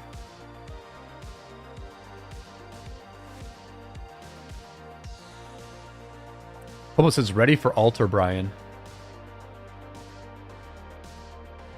I'm not sure if I'm ready for altar, because I have to get this PC fixed, but I don't know if I'm going to get it fixed in time for the altar. I should probably call my computer guy tomorrow and schedule something for Monday. I just have a bunch of stuff to do. I have a lot of work this weekend, and I also need to get a haircut. My hair is like super long. So I just need to, I just need to get some stuff done, I guess. I always put things off to the last minute, and that remains true in this situation.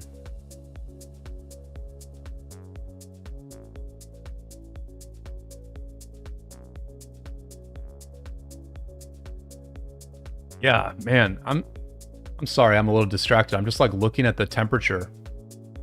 I'm looking at the temperature of my PC. You can see here it's like 88 degrees. It's just going along at 88 degrees. It's not showing the fans. Why is it not showing the fans here? Why is it not showing the fans? Oh, here it is. Here's the fan. You can see that my CPU fan is just always going at max. It's just always going at max. And I'm running at 88 degrees, which is like pretty hot, man. That's pretty freaking hot. So, yep.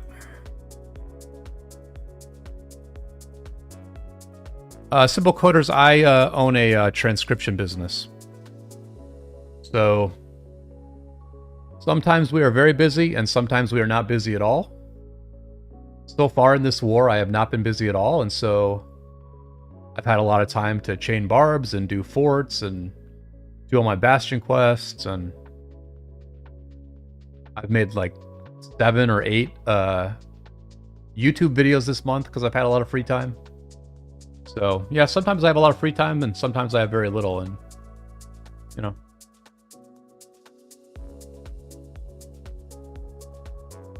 And that's always one of the things to keep in mind in war is, you know, I try to be very honest on this live stream and stuff, and you guys can see the issues that I'm having, right? You can see that I worry about whether I have free time or not, and then I also worry about my computer, like my computer needs to get fixed. And so like all these players, all the players in these wars have these IRL issues that do affect things quite a bit. And you just don't know anyone else's story. You don't know whose wife is bothering them to get off the PC. You don't know who is traveling next week and is going to be playing a key part of the war from their laptop on the road. Everyone just always has this stuff that factors in.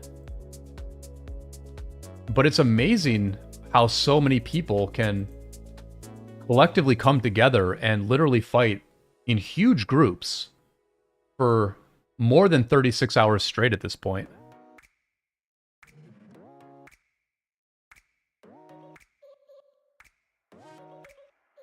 Parallax says, what about on a leadership equipment for an archer mixed set? Should I crit it for archer or leadership? Parallax, I would crit it for archer. I would crit it for archer, definitely. Because you can always just use it on your archer march, right? Unless they were to come out with new equipment that would be better, which is fairly unlikely, you could just always run that archer, that leadership piece on your archers. Kelly says pilots, bro. Yeah, it's definitely a lot of pilots, but like the thing about pilots is like you actually have to get the pilots to play, right? Like you know, you need to find enough pilots to do all this stuff. Which it's not like, you know, insanely complicated, but it does take like networking and effort and stuff, so. And you also have to have players who are willing to bring on pilots, right? Which in some of these like super serious kingdoms, I think it's like a requirement that like when you migrate in, they're like, are you willing to have pilots? Who are your pilots? I think some of these very big kingdoms require that kind of a thing. But I'll be honest, you don't have to go too far down the roster or too far down the list of kingdoms. You just have to get to like A kingdoms.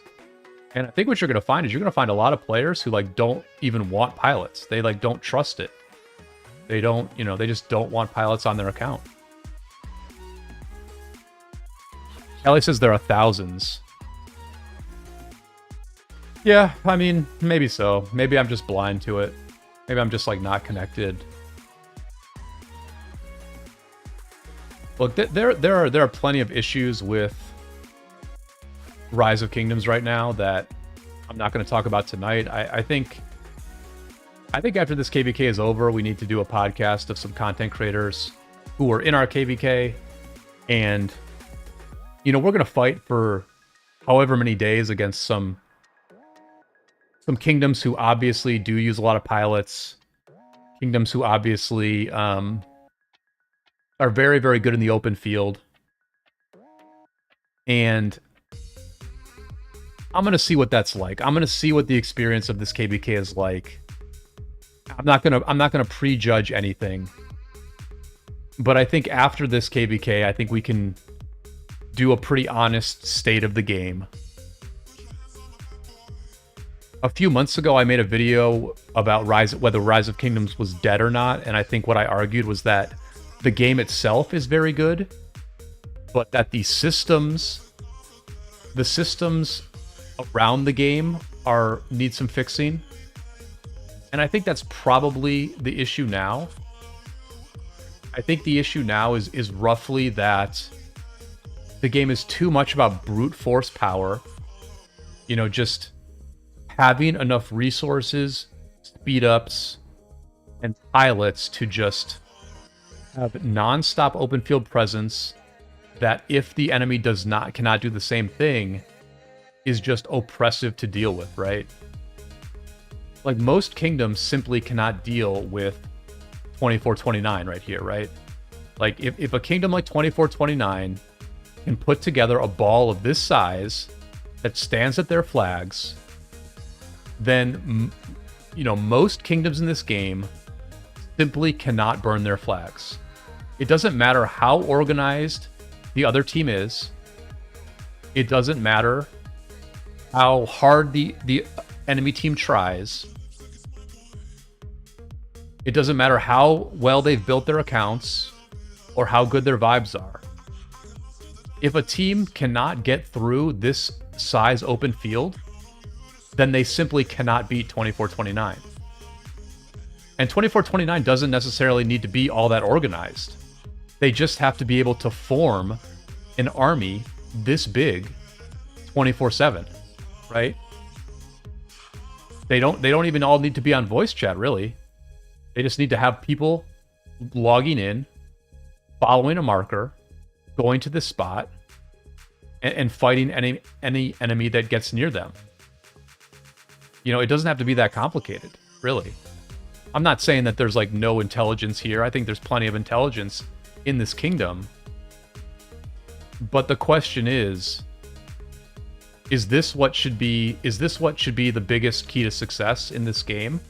Is just that you are able to build an army this big, right?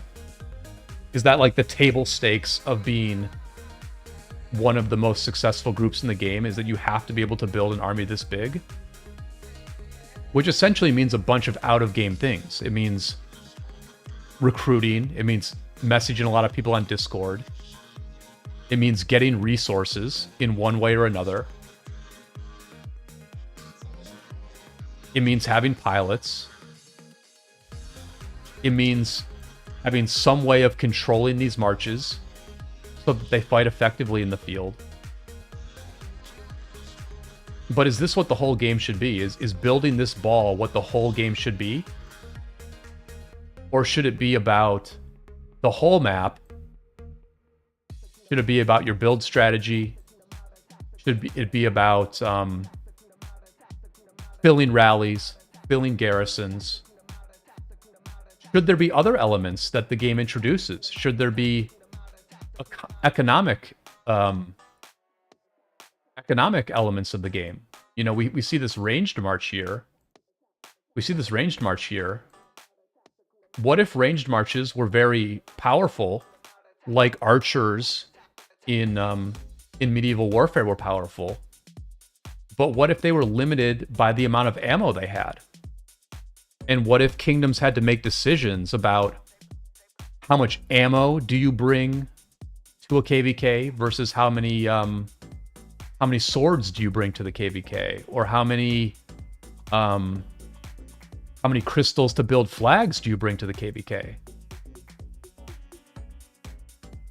I just think we have to be careful about the skill of this game not becoming too much about out-of-game stuff, right? And I'm zooming in on 2429, but 2429, I have no issue with this kingdom whatsoever, right? I don't really know too much about it. I'm just saying, like, this is what the end game of this game is. Building up an army that can stand and fight in the open field. Like, that's it. Like, that's the biggest part of the game.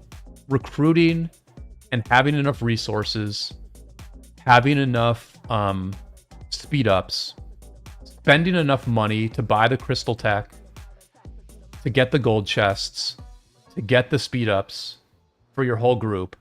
That's the key to the game. That is the key to the game. And also building like very good equipment and armaments on all these marches too.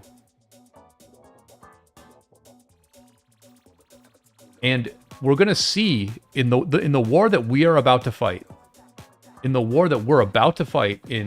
10 days time, we are honestly going to see if it's strategy that wins or if it is strength that wins.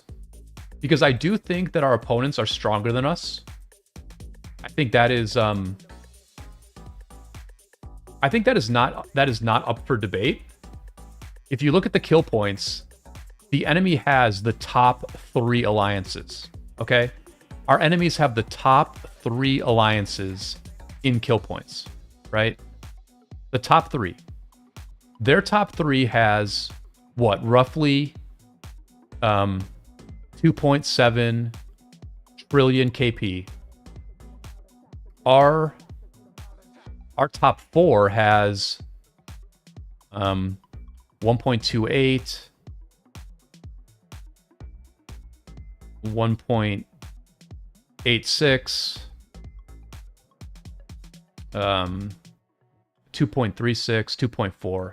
I mean, they have 2.7 trillion KP in their first 3 alliances. We have 2.4 trillion KP in our next 4. I mean, listen, it's a pretty fair. It's a relatively. Now that we've seen 2975 is not all that strong, I think this is a pretty fair KvK, honestly. I'm not sure who's going to win, but like I think they're just objectively stronger. They have way more whales, right? They have way more whales than us. Way more whales. The enemy has way more whales than us. Let me show you guys. Right. The enemy has way more 100 power players than us. Between the 2 Vietnamese alliances, they have 83 players over 100 million power. Whereas our camp has 52, right?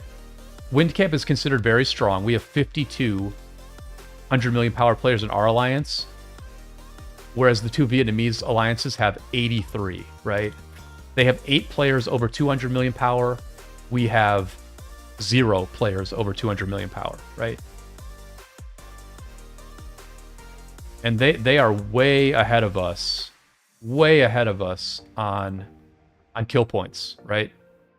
They've got first place, second place, third place, fourth place, fifth place, seventh place, and 10th place in kill points so far, right?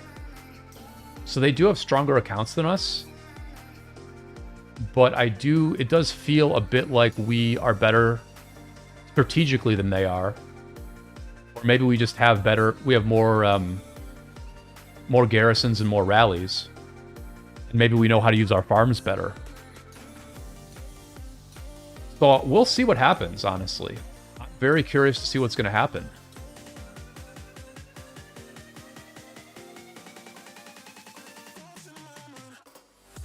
Charisma says they need to add strategic value back into the game. It'd be cool if they added debuff zones and limited visibility areas. Video Game says that would be cool if flags had a logistics aspect to them. Range need to have arrows in vicinity to shoot and stuff. I think there is a lot of strategy. Like, I think there's a lot of strategy and a lot of skill. But the brute force is just intimidating to me, man. It's just intimidating to me. As someone who doesn't spend a lot of money and doesn't really have pilots, it's just the brute force is just intimidating to me, right? Because there's a somewhat mindless aspect to it, right? There's something mindless about just going in the open field nonstop. Like, let's watch this interaction here. Because 2377, like, this should just get swarmed down, right? Like, this rally should just get swarmed down. You can see it's already being swarmed. Let's see who goes to yellow first. But the Gorgo goes to yellow first, right? The Gorgo goes to yellow first. Look at how fast this Gorgo goes down, guys. Look at how fast this Gorgo goes down. And this has been every garrison that I watched from 2429. Look at how fast that Gorgo goes down. These guys can't fill. This dude can't fill. Sparta, Peppa can't fill. You can't bring farms to the area to fill the friggin' flag. Like, this is what I'm saying, man. I zoned in on this ball and said this is the whole game, right? Why is the whole game being able to build a ball? Because this ball is going to win this war. Like, regardless of what happened on that flag, here's another rally. Here's another rally here. Archer rally, meta rally, Asher, Henry. Harder to swarm, but it is getting debuffed very hard. This rally is getting swarmed down. 24-29 doing a nice job on this flag. Swarming down this rally. They're going to hold here. They're going to hold here. I do think this flag went down a little too fast, but they do hold here. We think. We think it holds here. Maybe not. 45% extra skill damage on the Asher. That's a lot of skill damage. That's a big debuff right there. I assume this is is it a combination of Henry and Tamiris? Do Herman and Tamiris skill damage debuff stack? I don't actually know. Balls win wars. Yeah. Balls win most wars. Not all, but balls tend to win wars. They tend to win wars.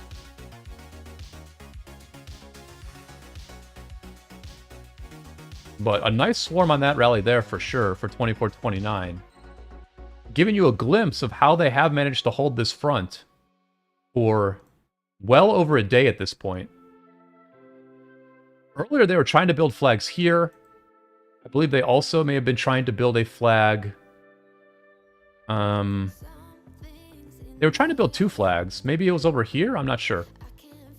But it looks like some of the connection points that 24-29 tried to build have been taken down.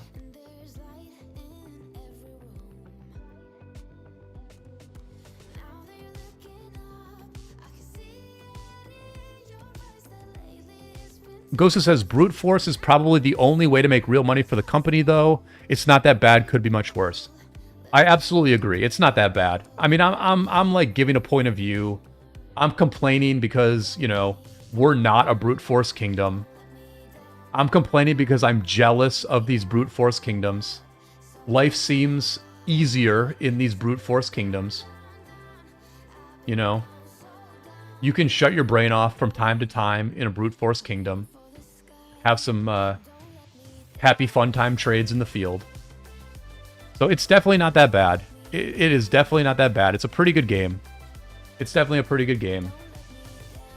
And I think that recently 1093 showed that even though they lost the open field, they still managed to hold plenty of territory for the entirety of that Alliance Invictus KvK.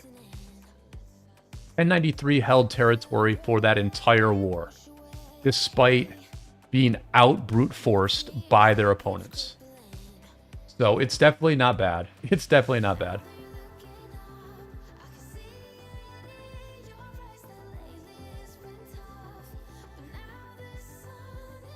So there's Shark in the field. Shark, one of the main leaders of 2377. A lot of power. Not too many helps. Very interesting that Shark does not have all that many helps.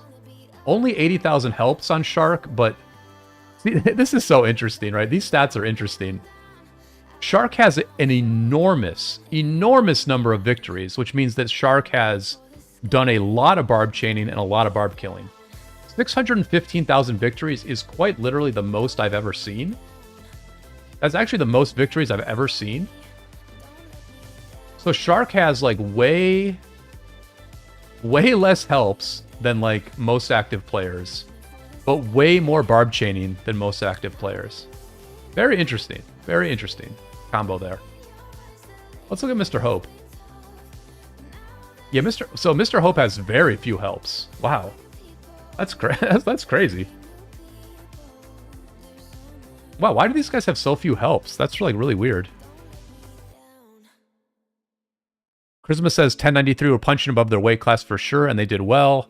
Gozo says 1093 is the most skilled kingdom for sure. Oh, definitely. Yeah, 1093 is awesome. Definitely awesome. I actually found a streamer. I think it's Tempbite. I think Tempbite actually... Here, since I appreciate everybody who is... since I appreciate everyone who is still hanging out, let me drop a little bit of alpha for you guys. Let me see if I can find it. I found Temp Bytes YouTube channel, and he has a bunch of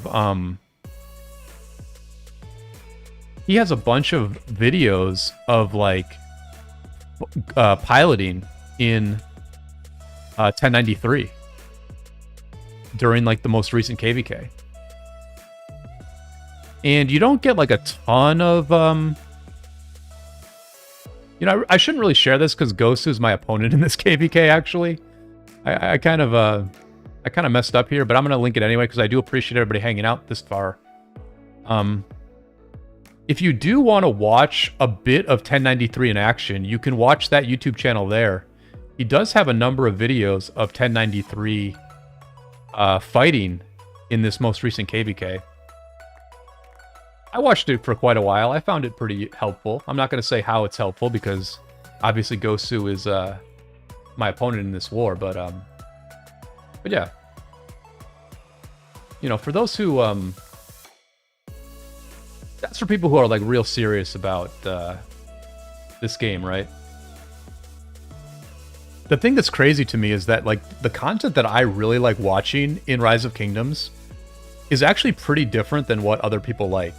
What I like watching is I like watching long form warfare content where ideally you can hear the voice chat, but at least you can see the content creator talking to his voice chat. You can see the markers, and maybe you can see the chat. Like that's my favorite kind of content. Because number one, you learn a lot from watching that. Like you learn a lot from watching other wars, and you sort of like get experience and familiarity with what can happen in a war. But then you also like find out a lot about who these kingdoms are, right? So like watching Temp Bytes videos, I learned a bit more about how 1093 operates. I think it's interesting that 1093 uses the term ball way less than other people. They tend to say like group here instead of ball here, which I would imagine that when you translate the word ball and the word group into other languages, I would imagine that group is a much clearer translation than ball.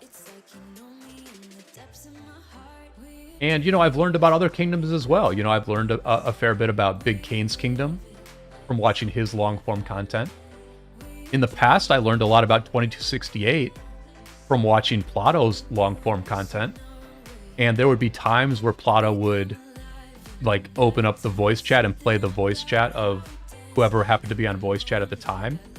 And so I got a read on some of 2268's leaders over time, just listening to them talk on Plato's streams. And so you can do a bit of a psychological profile of either your opposition or your potential allies.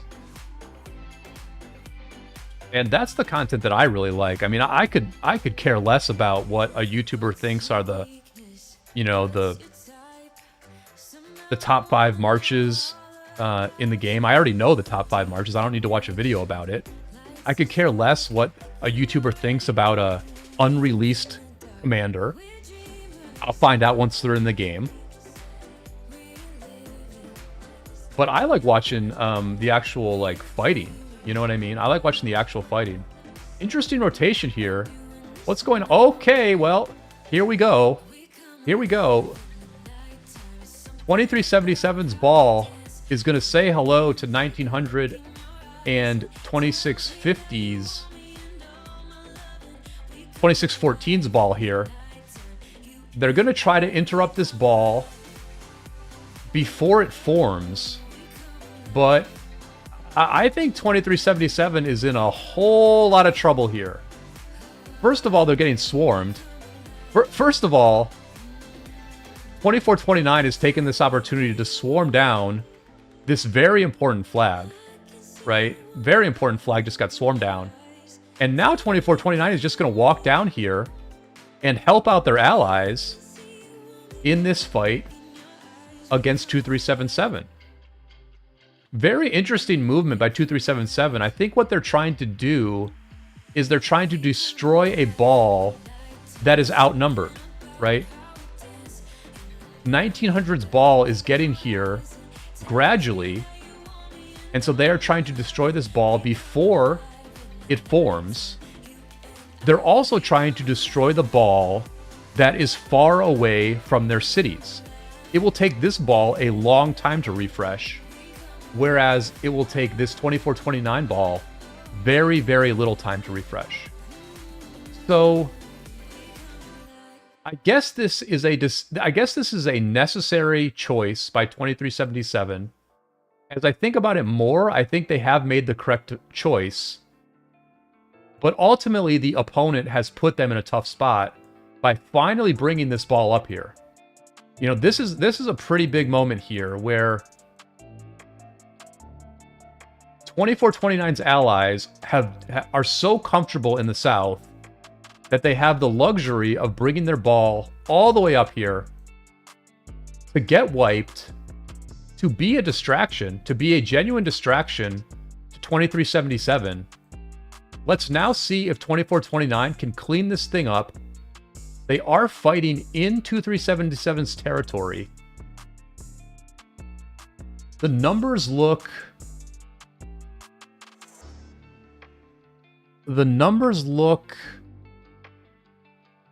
a bit in 2429's favor. My computer is up to 88.5 degrees, so we'll see how long this stream can go. If I crash, you know why. But here is 2429 trying to step on the neck of 2377 a little bit more, but 2377 is doing their best to move that boot out of the way because they have already eviscerated the allied ball, and now they are standing toe-to-toe with the 2429 ball. They're now actually surrounding the 2429 ball. All this AoE, so they're now hitting AoE from both directions. They're hitting AoE from the southwest and from the northwest. So a lot of AoE is hitting these frontline 2429 marches. This open field fight is looking more and more in 2377's favor. They've already eviscerated one ball, and they're now going to try to eviscerate a second ball. Now, that being said, okay, and they also burnt this flag, right? They also just burnt this flag. Their flag burnt, but now they've got both of these flags burning, and they're winning this open field fight. They potentially wasted about 20 minutes of their allied time, because these allies need to now reform. They need to take time to reform and walk back up here. They probably wasted about 20 minutes of their time. But, well, who's winning this fight? 2429 is actually winning this. 2429 is actually winning this fight. They're no longer surrounded. I somewhat feel bad that I moved away from this open field fight to give you an overview of the other vectors, because rather surprisingly, 2429 seems to have actually won this. Charisma's saying 77 made a very solid play right there. Yeah, I think they accomplished the key objectives.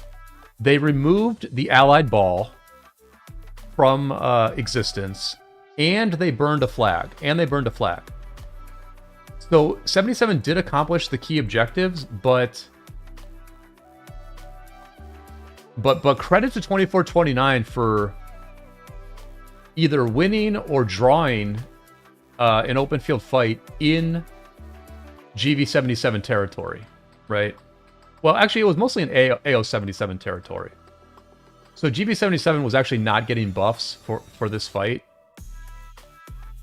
And now they're pushing back. Like, they just have such close refresh times.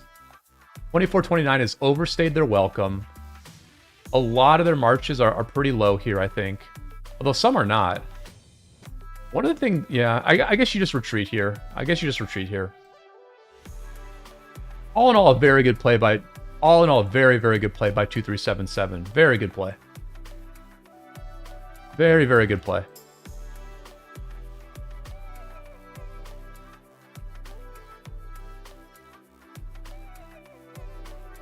Diamond says, I think 2377 allies will get kicked out fully within the next half day, and 2429 allies will be directly pressuring 2377.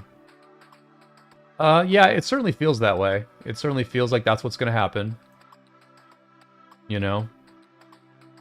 You can see another flag going up here from RSR, which is part of this monster coalition here that includes 1900 and 2614. I would imagine that even 1814 did quite well here too.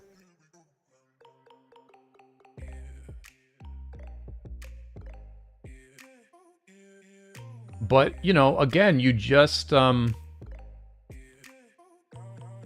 But man, if you're as strong as 2377 and almost 48 hours into this zone, when you've been heavy pressured, when your morale has certainly been better than it is at this moment, if you can still pull off plays like they just did, if you can still pull off moves like that where like the leaders make a good call, the players execute on those orders very well.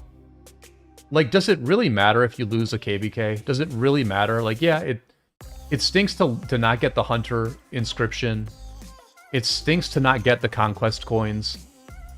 But does it really matter, man? Like, if you're as strong as 2377 is showing, does it even matter if you lose? Like, who cares, dude? Who cares? Who cares?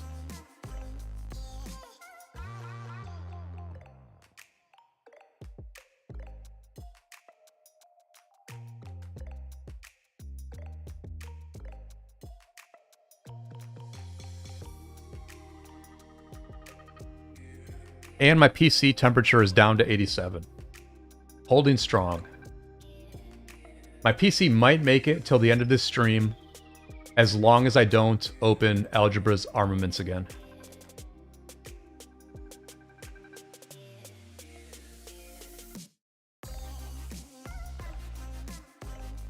So, you know. Are there any other fronts that... what's going on over here? Actually.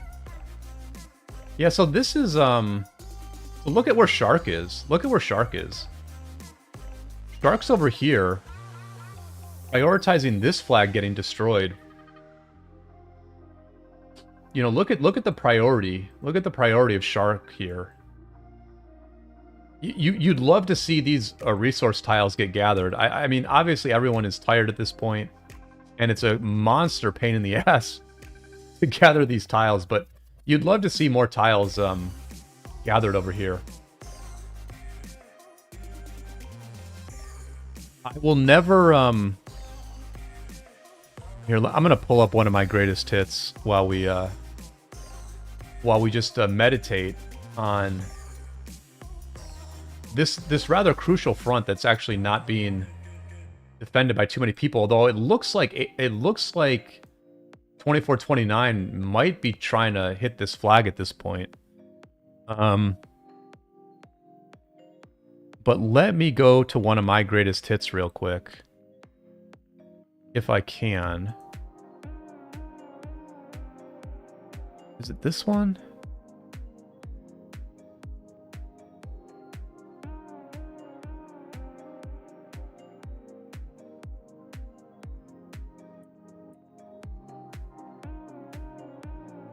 Oh, I might not be able to find this.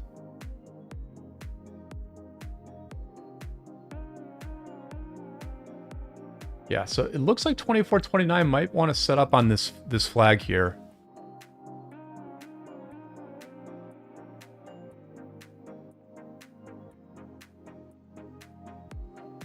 Okay, actually, I might be able to find this.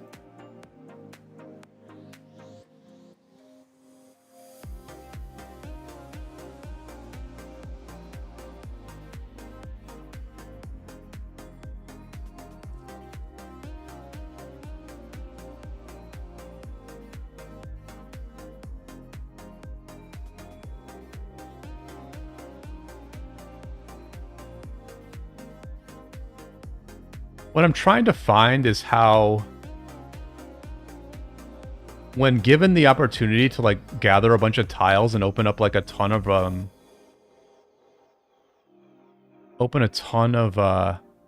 teleport space, I was able to do that. And then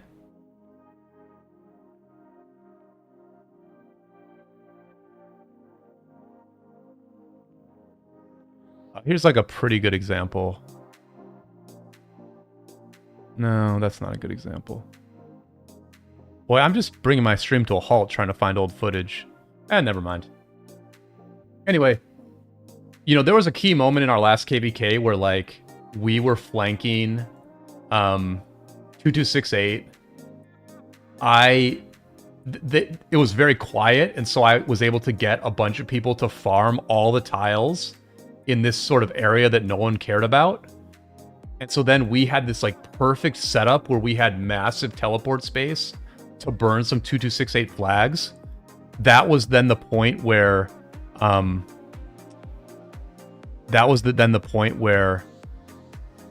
Cortex and Crix tried to defend, and it's sort of like where that argument happened between SW and 2268. Like, here's the here's like the outcome, right? Like, this is, so basically south of here, south of where we are now, I was given like 2.5 hours to like gather all the resource tiles in our territory south of here.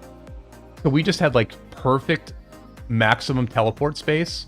You can see up top here, there's somebody gathering this level 9 tile as well. And so we had this like amazing amount of teleport space in an area nobody previously cared about. And then we started pressuring the enemy. Crix and Cortex poured it in, tried to defend this flag. And this, I believe, was the genesis of the argument that led to SW leaving 2268, and ultimately led to 2268 dying as a kingdom, right? And so in my narcissistic or solipsistic point of view, it was me being able to gather a bunch of resource tiles, open up teleport space, and have this like stealth territory that they didn't realize was so strong, that then connected to them, pressured them, and ignited the argument that led to the split of two very strong groups. And it's all from just gathering resource tiles, man. It's all from just gathering resource tiles. It's wonderful when the little things in the game can lead to some big explosion.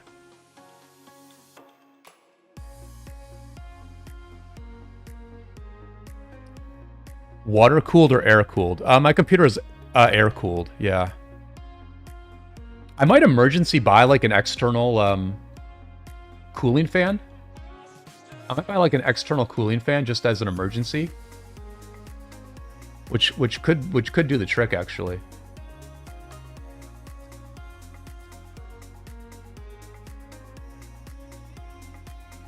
Yeah, Charisma Diamonds is explaining backflagging correctly.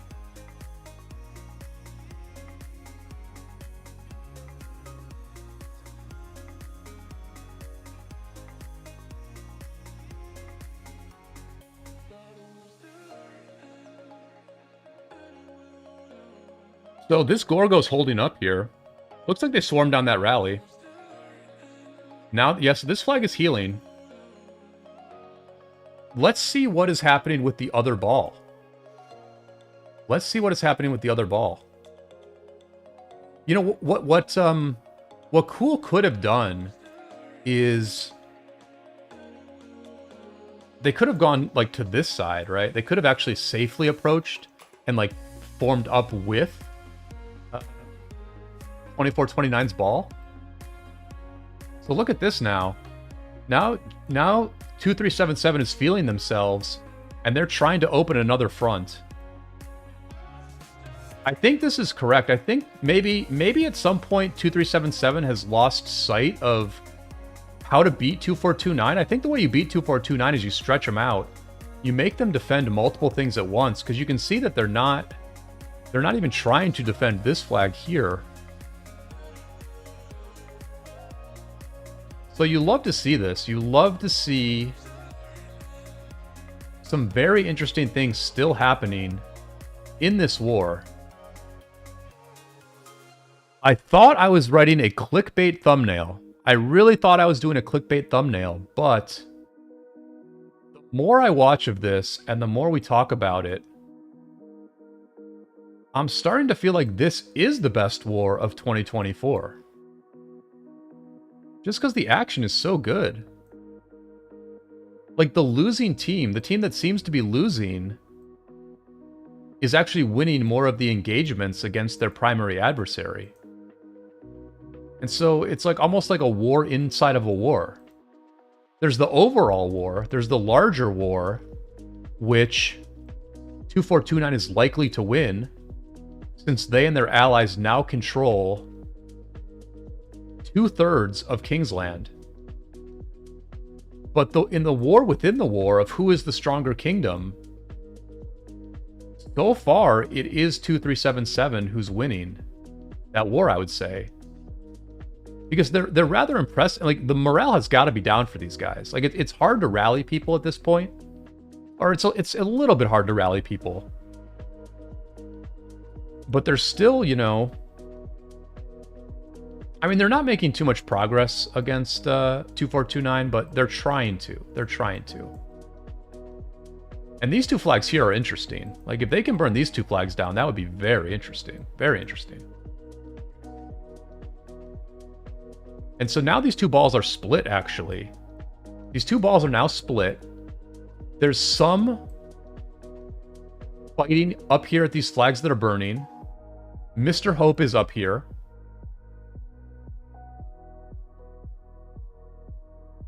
As is Bad Kuh and Rayo. Peppa and others defending for S2S.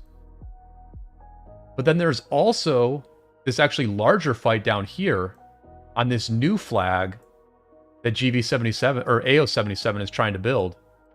10 minutes left. It's looking good so far. Numbers advantage looks pretty even. Looks like a little bit more. Looks like blue is a little bit bigger. Looks like blue's a little bit bigger just because they're very tightly compacted here in the middle. A smaller compaction on the red side, but pretty even numbers. And that's all that blue needs. All that blue needs here is a draw. If they can get a draw in the open field, then this flag will be built. But it is a precarious situation because if S2S can clear the blue ball, then they can very quickly swarm down this flag. But as it stands now, it doesn't really look like it's going to happen. We'll see.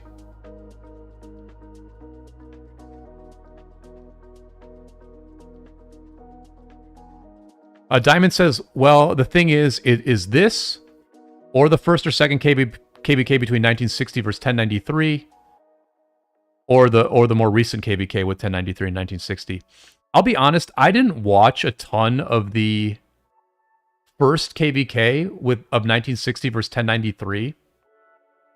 If my memory is correct, I believe that 2650 or 2605 and some other kingdoms were in that KvK.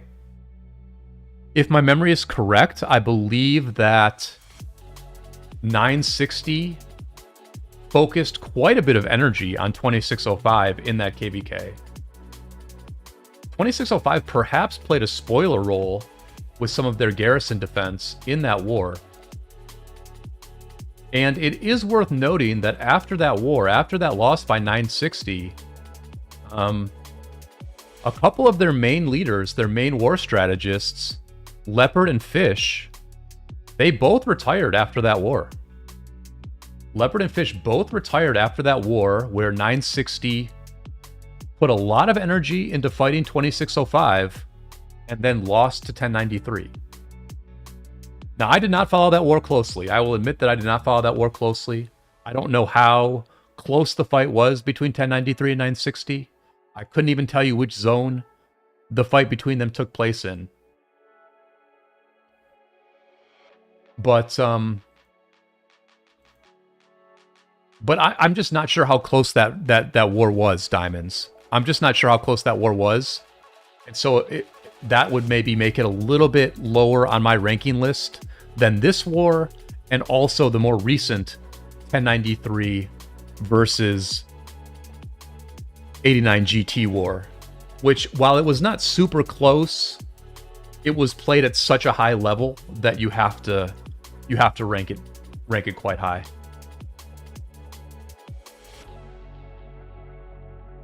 Brian, did you see Hope's godly random onto their territory to take out a flag?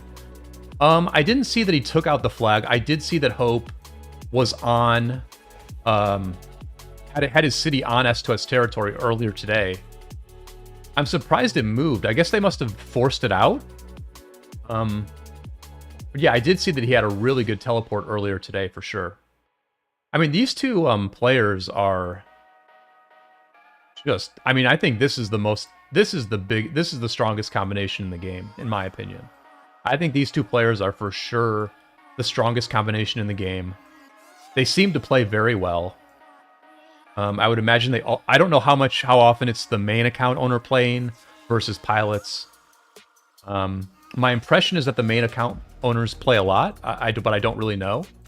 But I think this combo is just really, really, really strong. Like, I mean, they still have a lot of power left. Like, that's what's tough about this, right? Is like,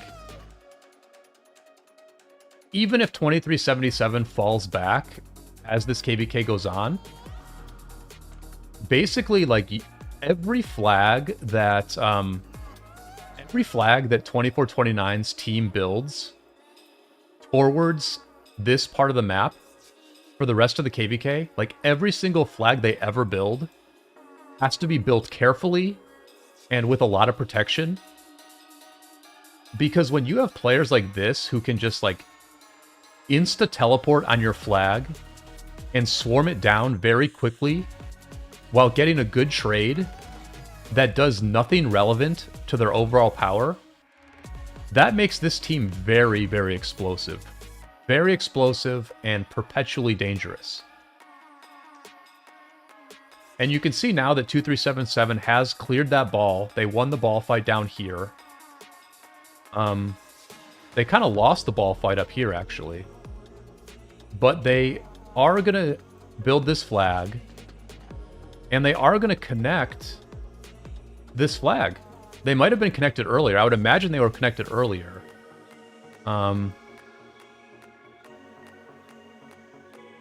And yeah, so they're building this flag here, which won't do much. They might be able to put a flag here, I'm not sure. But that's a hard flag to that's a hard flag to get built. They probably can't build a flag here, actually. I doubt they can build a flag here. Actually, I know they can't, so. But yeah, a little bit of progress here for blue. Definitely a little bit of progress for blue at this point.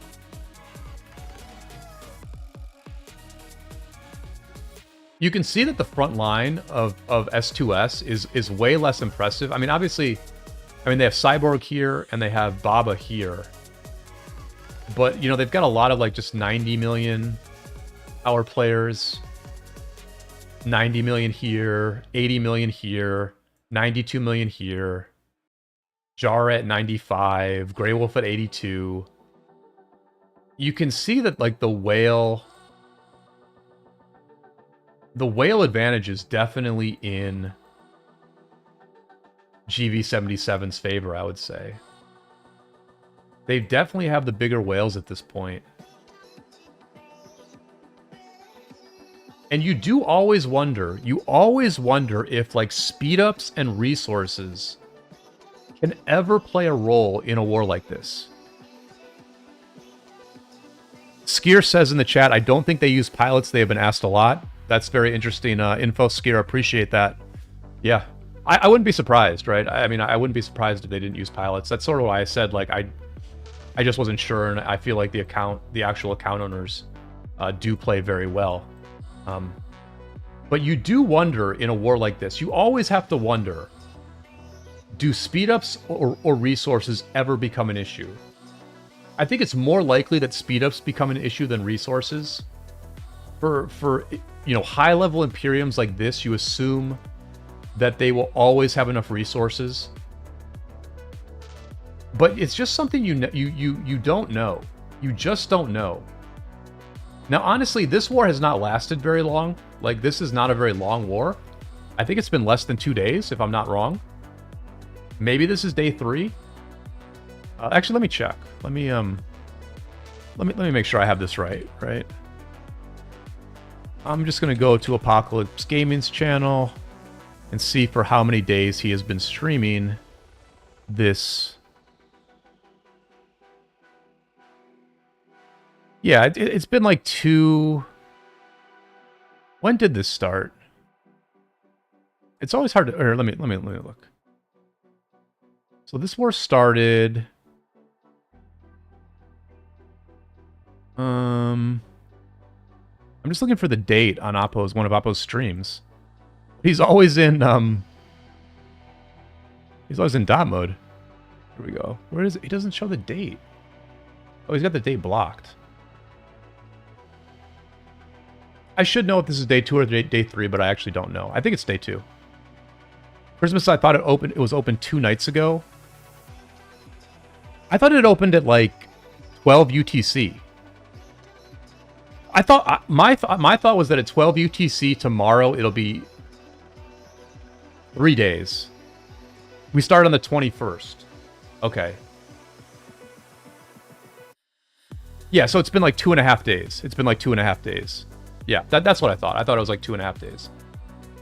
So since it's only 2.5 days, I don't think that resources and speed-ups are going to be an issue. But, I mean, they have been fighting non-stop in the field. Like, it's been non-stop field fighting. So, I mean, I have to imagine some players are running low on speed-ups. You know, I have to imagine some of these people are running low on speed-ups, right? Like a guy who does about 76 million kills in a kingdom like this. You know, 84, 78. I mean, you gotta think that some of these guys are maybe running low on speed ups, but I don't know, because you know, Apo said. Before the KvK started, Apo said he had 2,000 days of speed-ups. Or before the fighting started, right? A few days ago, Apo said he had 2,000 days of speed-ups. Which is like 6.5 years of speed-ups. So would somebody like Apo be running low after fighting for 36 hours straight? Probably not. I would imagine somebody like Apo is still doing pretty well. I would imagine he probably still has 600 or 700 days of speed ups, which feels like enough. You know, it feels like enough. He today said he started with 2,500. Interesting.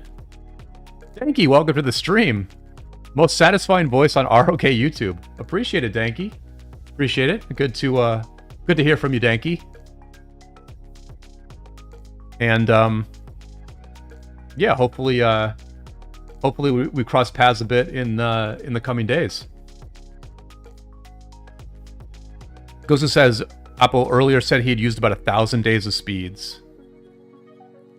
Yeah, see, my frame of reference is completely off because in my role as a Boeing flight attendant for Hulky's account, I literally burned through like 4 to 5 billion of each resource and well over 1,000 days of speed ups in like 7 hours of fighting. I literally went through like more than 3 years of speed ups in 7 hours. So like my frame of reference is just way off at this point, where I'm like, whales must go through 1,000 days of speed ups every day. And maybe that's true, maybe it's not, I don't know.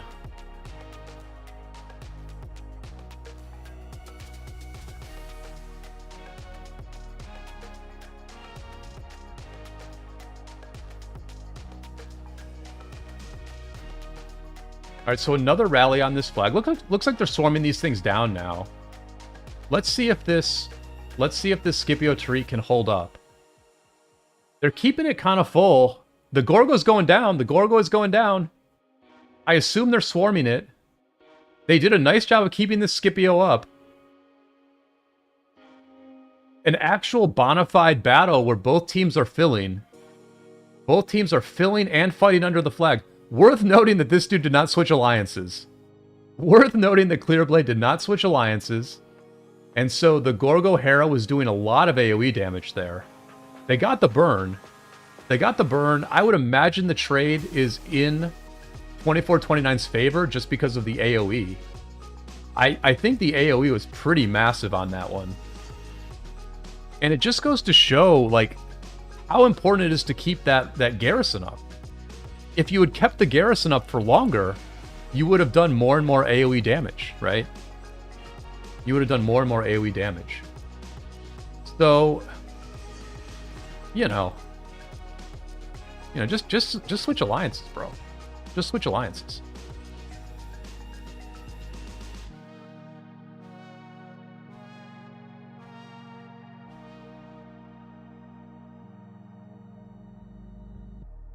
Everybody throw a like on the stream. That will help me out quite a bit. We have 68 viewers, sometimes hovering at 69. We sometimes get up to 69. So do throw a like on the stream if you like the 69 viewers. The only way that we can maintain 69 is by throwing likes on the stream so more people see it. People do come and go. So if you want to maintain the 69, you have to like it.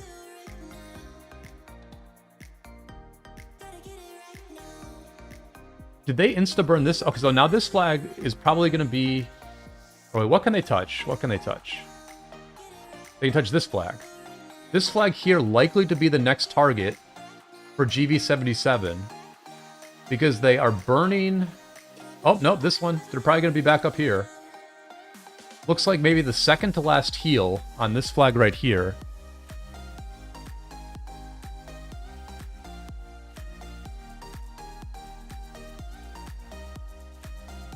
Diamonds reports that 3 flags needed until southern half is completely, or 6 flags needed until southern half is completely controlled by 2429 and allies. Yeah, the impending doom is coming. The impending doom is coming, but you know, you just keep fighting. You just keep fighting, right?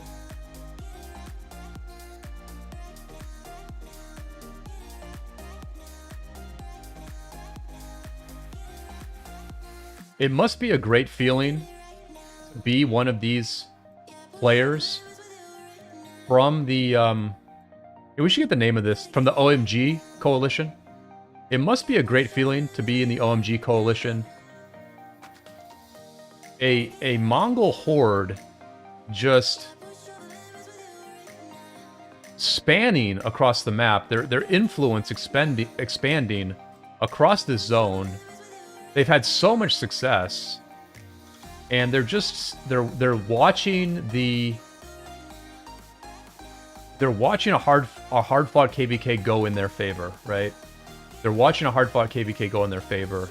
It is such a good feeling. It is such a good feeling when you are able to take a deep breath and just engage in a campaign.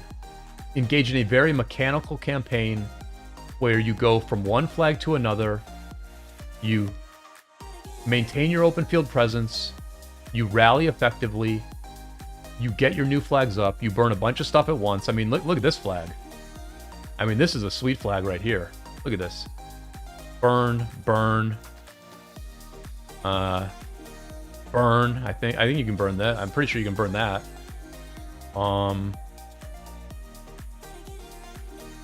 And swarm this down. Oh, this one's building. Oh, look at this. Look at this. This is gonna finish, and then they're gonna insta swarm down this flag. Here we go. What's in the garrison? YSG garrison. Can the YSG hold up against full swarm? Look at that AoE. Look at that YSG AoE. Look at that. Oh, he didn't make it. Bummer. Cabre teleports right to the front. Yeah, this is a great feeling.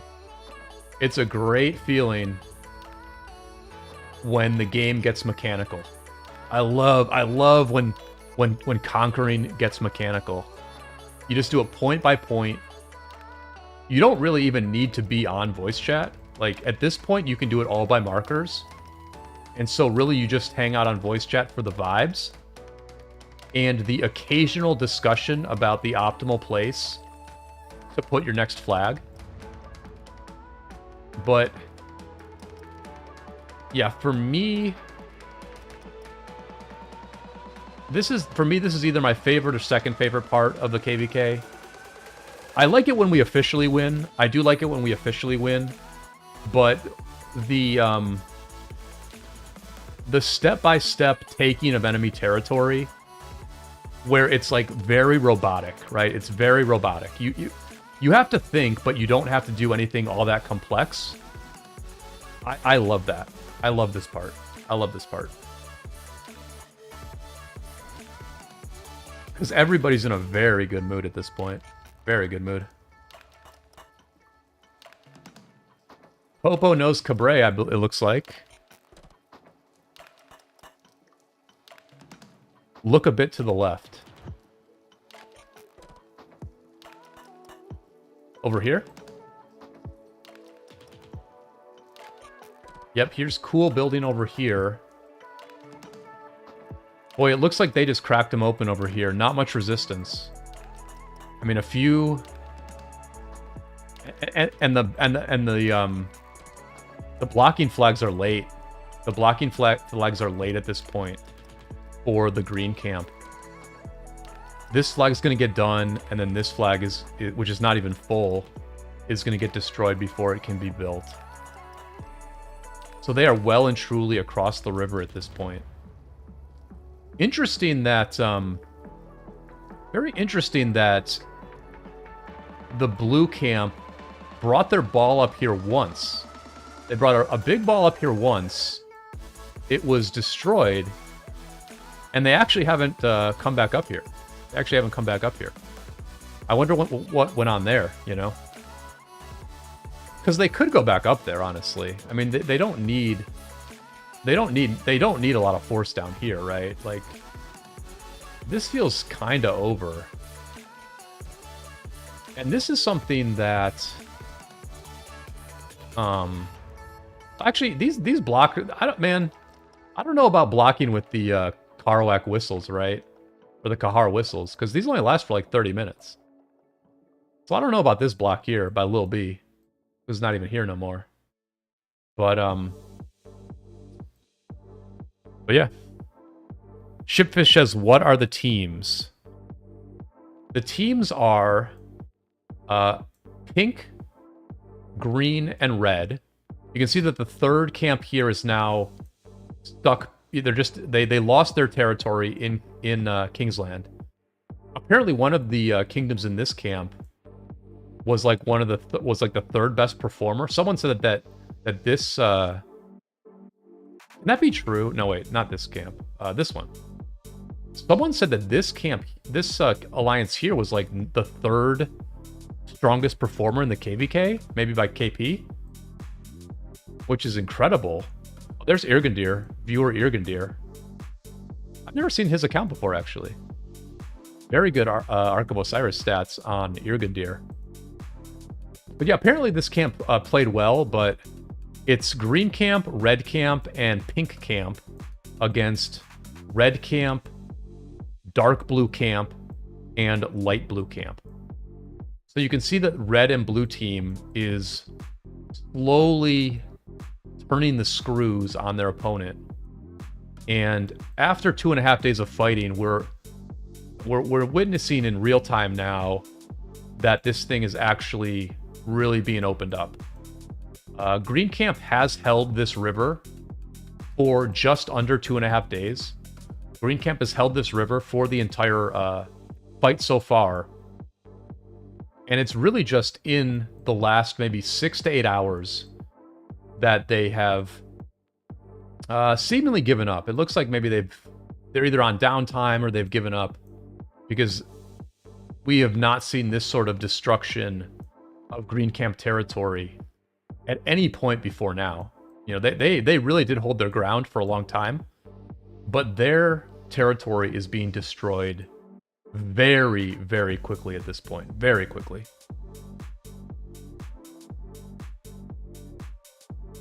GC got disconnected. What color is GC?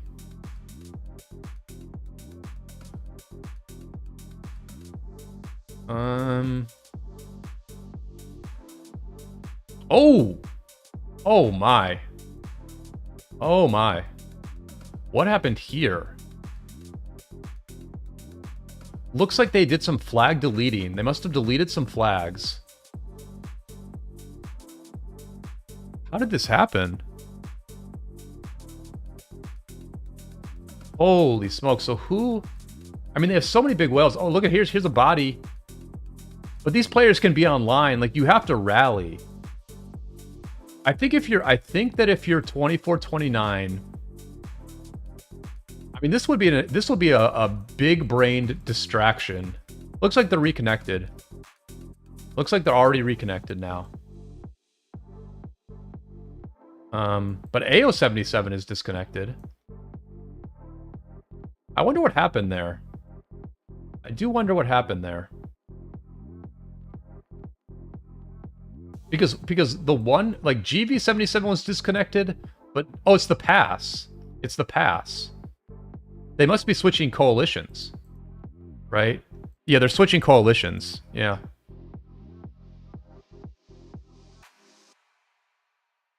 Maybe,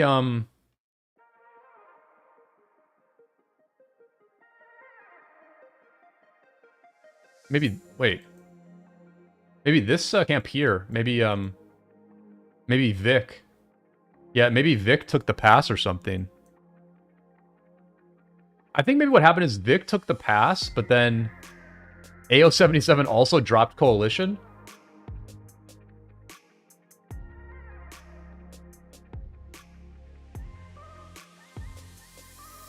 But no damage done. No damage done at this point.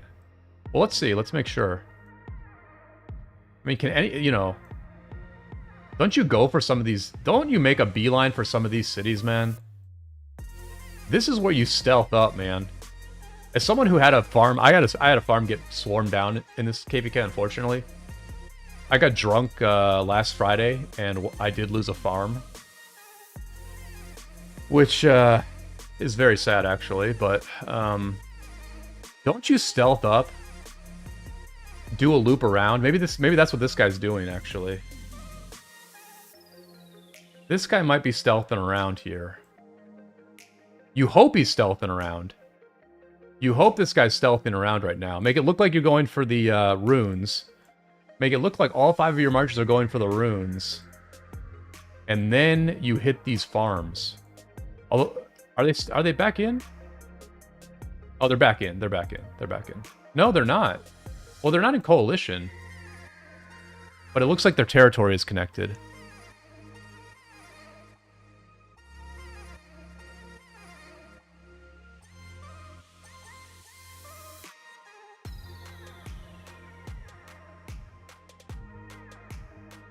GV got disconnected. Yeah, GV disconnected again now. Now GV disconnected. AO77 back in. They're both in coalition. They're both in coalition. And their coalition owns the pass.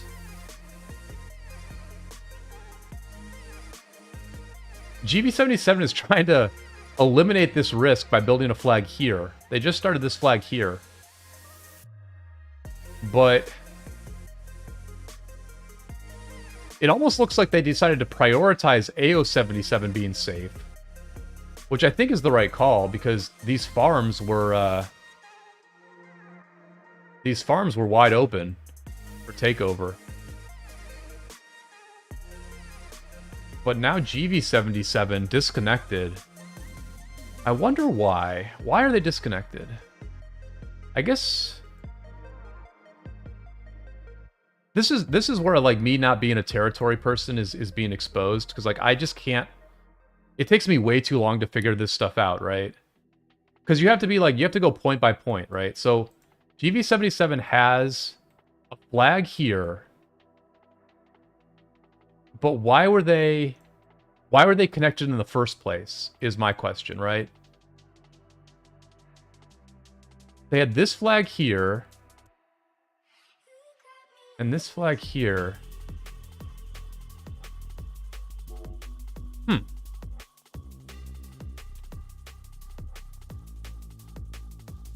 I mean, they can take, if they own the pass, then okay, this is why I'm stupid. I'm gonna explain to you guys why I'm stupid, right? When I look at this, I say to myself, okay, this pass is owned by the coalition. Who therefore can connect and build from this pass, right?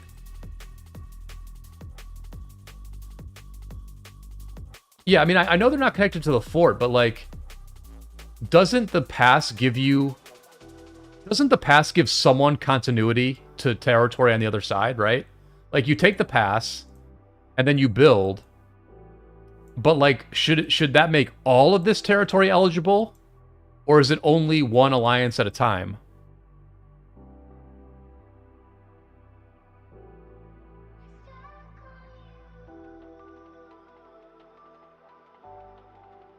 So S2S now building flags because GV77 can't attack anything, right? They were about to destroy these flags. S2S actually deleted one of their flags. One of the flags that was going down, they deleted it and are now building a new flag in the exact same place, which means that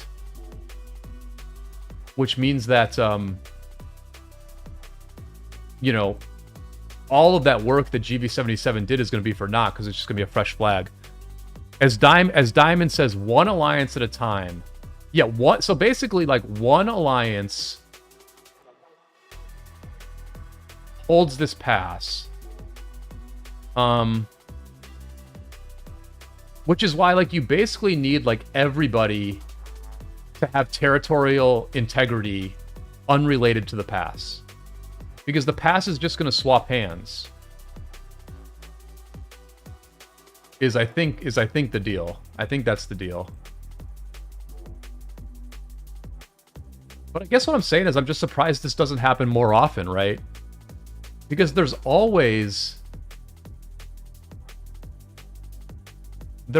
alliances that build through the pass but then don't have links on the other side, right? But I guess if anyway, whatever. I'm not gonna like have you guys get tortured by my trying to like slowly learn territory building better.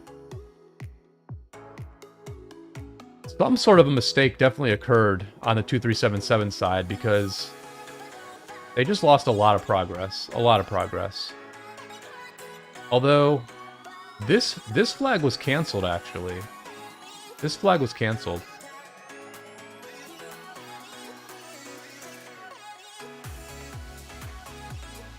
Yeah, GV77 gets the pass back.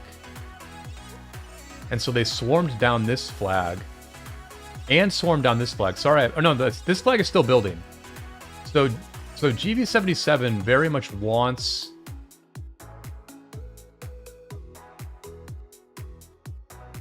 They want to get to this flag that's building. They've got 8.5 minutes to do it. So we're going to see a very, very big fight right here to try to get this flag down.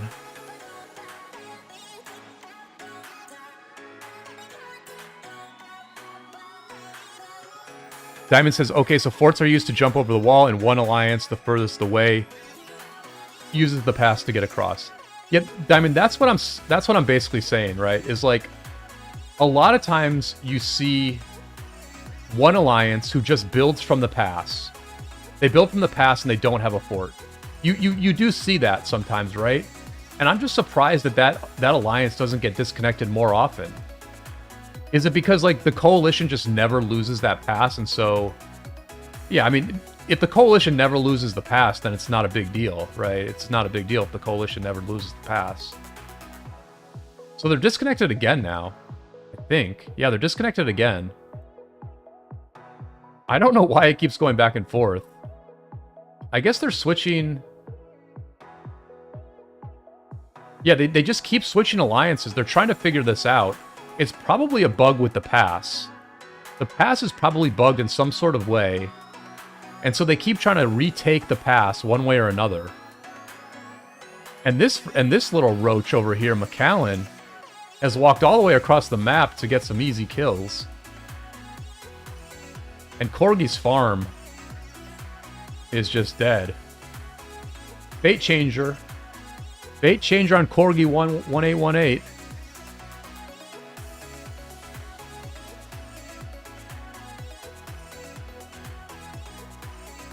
So they're disconnected again, and here's Dark Wolf. Dark Wolf from GB77 caught offline with a likely naked Charles Martel. They're breaking away though, so maybe he's not offline. The deads are 17.338. Well, they're breaking off because the enemy is saving Dark Wolf, probably.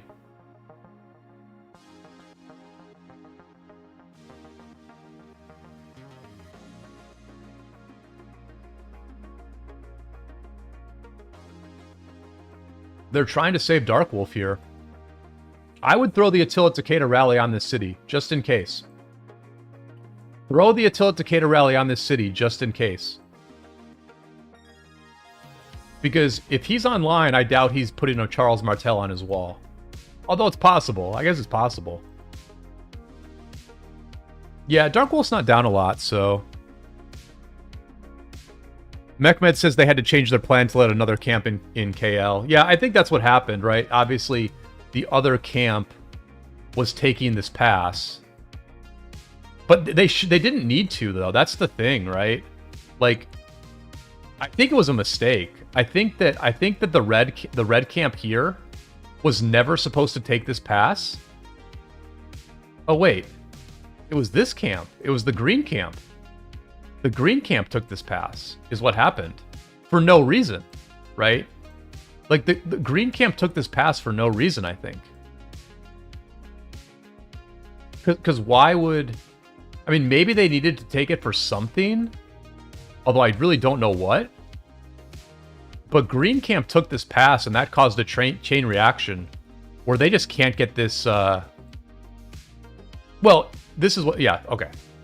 I finally figured it out, right? Green camp took the pass.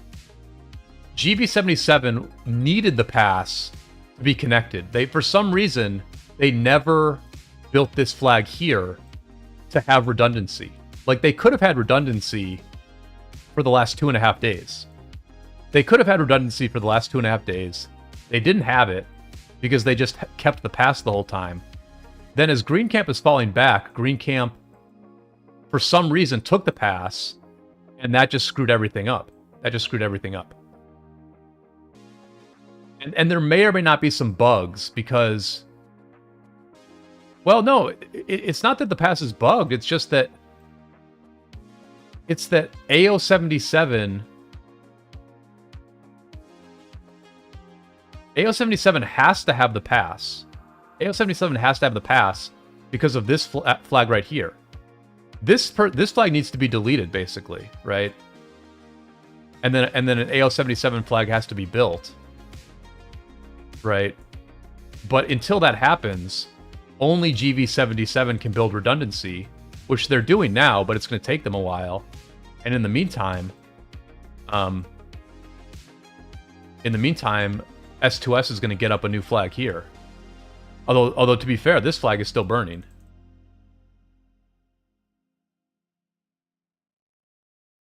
Yeah, it's not. The pass is not the bug. Yep.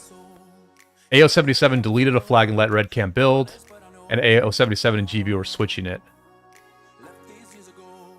Yep. Okay.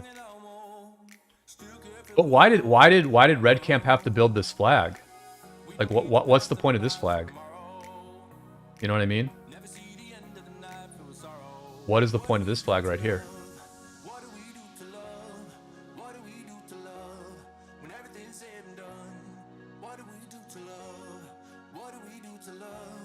What do we do to love when everything's said and done? What do we do to love?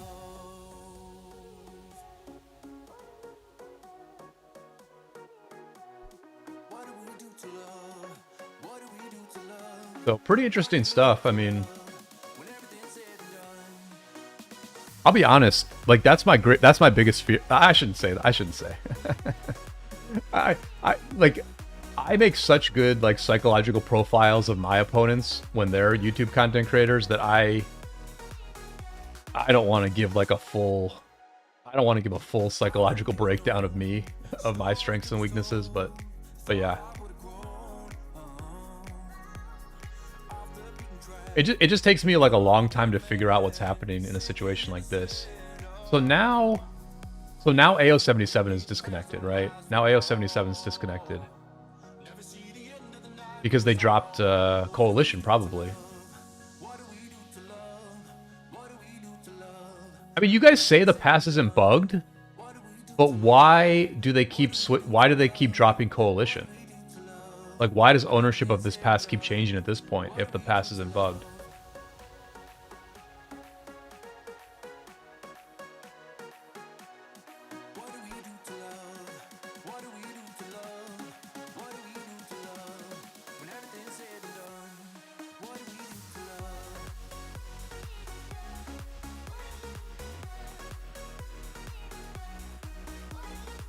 So is this flag going to get built? It is going to get built.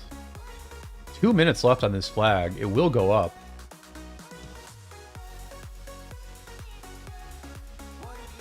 No zeroings, like no super big damage done, honestly. Like, honestly, no harm, no foul for the most part. In the sense that this KvK is probably over, no harm, no foul, but I think that GV77 would have liked to burn this territory off, right? They were very close to burning all this off and potentially being able to build their own flag and teleporting some of these cities away. I think it would have been quite satisfying to take this square here. And now it's going to now they're like they're back to square one on taking this square, so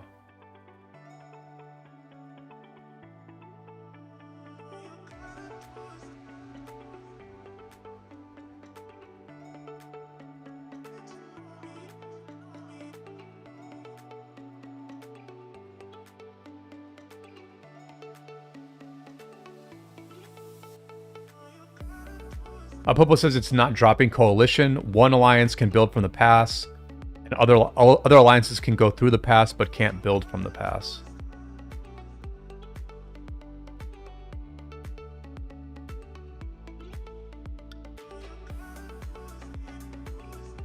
Yeah, but they are dropping Coalition though. They have been dropping Coalition. Like AO77 has been out of Coalition a bunch of times.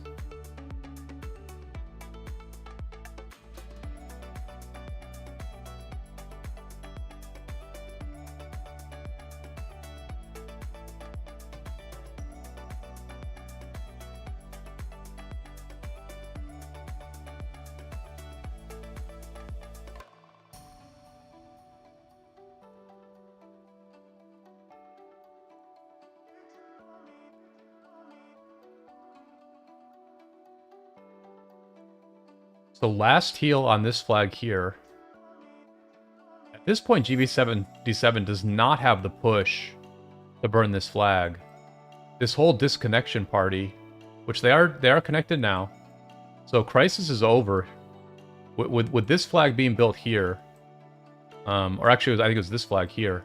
With this flag being built, GV77 is now connected, independent of the pass.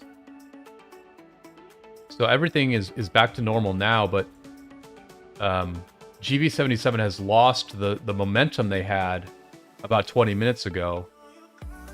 And this square that they've been fighting over for hours is just now very comfortable again for S2S. So welcome to the stream. Shipfish says, I think they drop Coalition when they need to take the pass back.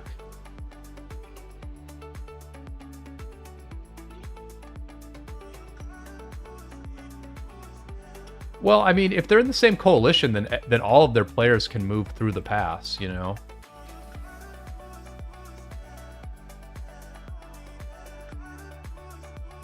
Mechman says they have to leave coalition to take the pass. If both alliances are in the same coalition, they can't switch it. Yeah, I just don't know why they have to take the pass. Like, I guess it's just to build. But AO77 is not really building, and GV77 had started this flag a while ago. I mean, maybe AO77 built a flag that I didn't see, but anyway.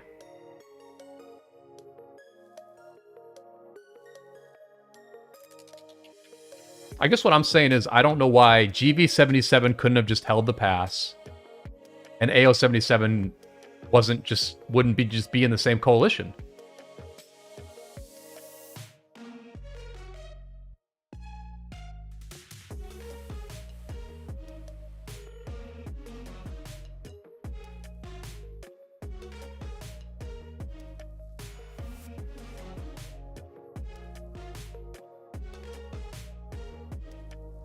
Because only one alliance can use the pass to connect territory.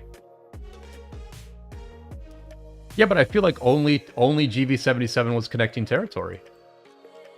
You know? I guess... I don't know. Anyway. Whoops. Actually, while I'm here, let me refresh my bastions.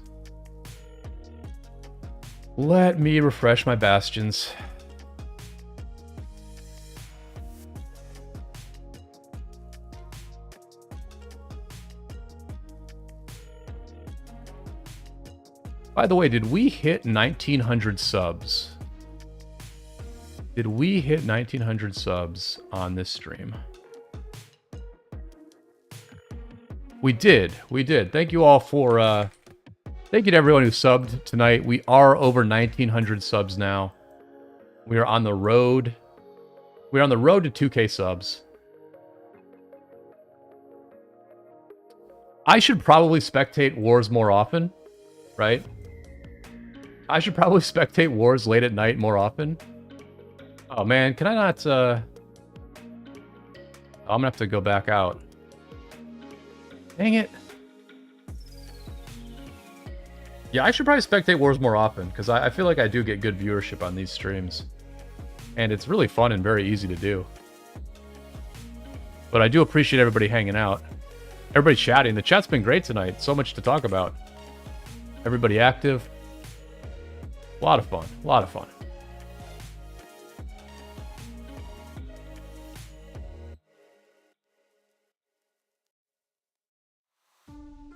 The road to... See, this is my problem. I can't get the, I can't select the what kingdom to spectate. So I'm gonna very quickly jump on a different city and see if this will reset it. Diamond says, do you share your own wars? Diamonds, I will live stream occasionally my own wars.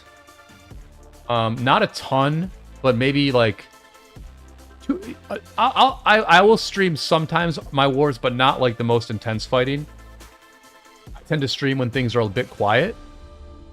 And then I also make a lot of videos about the wars that I'm in, right?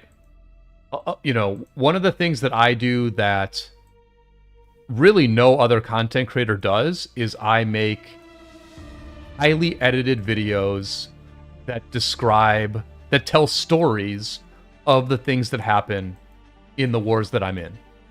I think that's probably the most unique thing about my channel, is that I'm really the only ROK YouTuber who does that, who makes those sort of like war story videos. So that's how you could find out about my wars. You can certainly go back on my channel and see lots and lots of footage of us fighting in past wars. And in some wars, I've done a lot of live streams about the wars, to where, you know, you can see me fighting some of the time, and then also, like, one of the wars that we lost a year ago, if you go back 1 year to my live streams, we lost a war to to 2217 and 1393, and I have some live streams where like a lot of players from 2217 were on the live streams, and we would discuss the wars amongst each other. So you can sort of get a feel for some of our fights that way as well. I do stream my own wars, but I am one of the leaders of my alliance, and so, you know, when I'm actively leading and stuff like that, I don't live stream. It's just, it's too much of a distraction.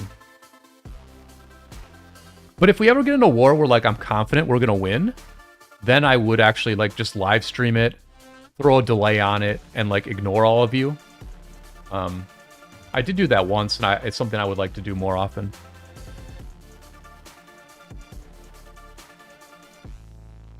Nick Diamond, no, I don't think Gorgo Liu is better than Lucci Alex. I think, yeah, I just don't have Alex. Yeah, I don't have Alex. Is why that's the only reason that I use Gorgo Lucci, is because I don't have Alex. Yeah, there's a way to hide markers, but like when I'm fighting diamonds, I want to see the markers, right? When I'm fighting, I want to... I mean, when I'm fighting, I set most of the markers, so I need to see them.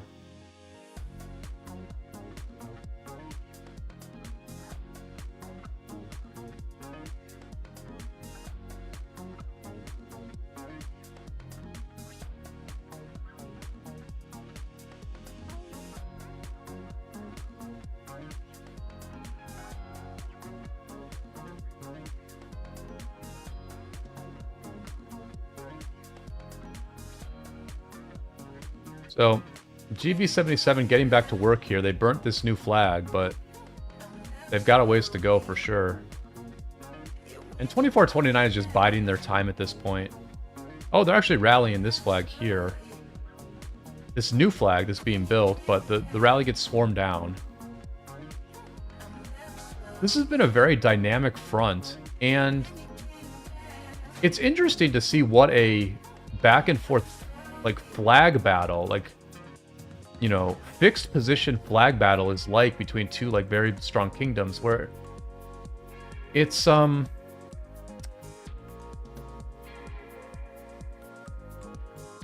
mean, a lot, well, it's just interesting, right? Because both teams are burning the enemy, and yet they never change, they never move. Like, the front line has been the same since this stream started, and yet they both keep burning each other a fair bit.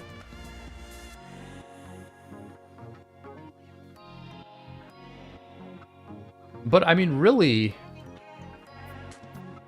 if you're a little bit stronger than your opponent, on this map, on the Orleans map, if you're a little bit stronger than your opponent, I actually think you can, like, progress quite quickly. If GV77 made any mistakes in this KvK, I think it was just that they didn't collapse S2S's territory effectively enough. Like, a day ago, they actually were closer to the pass than they are now. So at some point, STS pushed them back, but I mean, GV77 has, like, won the field enough and, like, easily burned S2S's flags enough, from what I've seen, that I just don't understand why they have not progressed further. Like, I don't know. Their progress has just been slow for some reason. They made a lot of progress on day one, but since then, it's just very weird that they have not been able to push back S2S. Considering how often they burn them and how mediocre the garrisons are for S2S, it's just weird that they have not pushed them back more. You know, like, if you're this deep in territory, it's like, you should be, after days, you should just be, like, dislodging these dudes.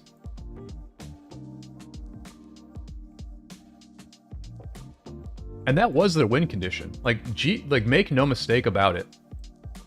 GV77's win condition was to push S2S back to this pass, get all of this territory, starve their main opponent of teleport territory, and then help down here and, surround the Zig or surround the Orleans and, slowly cut into dark blue over here.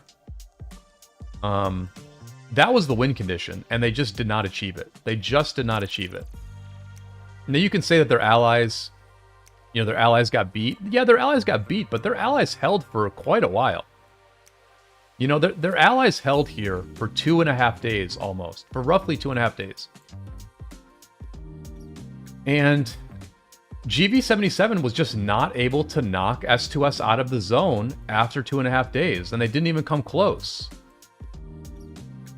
And that was their win condition. That simply was their win condition, and they did not achieve it. That's not to say they didn't play very well. They did play very well, but I bet if you asked the players in GV77 who fought this whole time and really... Oh, let me try to get some disk space, because I do want this VOD to get saved. What can I delete? Son of a gun. I bought a new hard drive too, and I just haven't been using it. How low am I? Oh, I have 102 megabytes. Oh, that's nothing. Alright, so I do need to delete something. What can I delete? What can I delete? I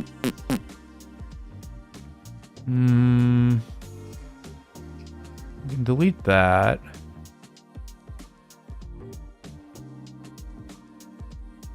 That's nothing. That's also nothing. Can I move anything to this other hard drive? Is there space on this hard drive? No. Friggin' crap.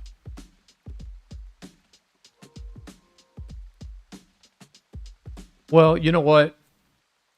I think I'll probably just wrap up the stream shortly. I have been going for a while. This has been a lot of fun. I've really enjoyed this, but running out of hard drive space seems like a good reason to end the stream, actually. Let me see if anybody else is streaming right now.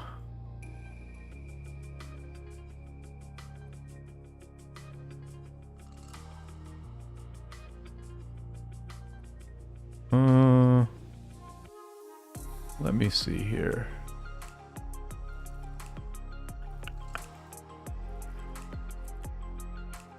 Oh, Apo streaming. I just need to subscribe to Apo on my actual account. And then I can raid Apo. I think.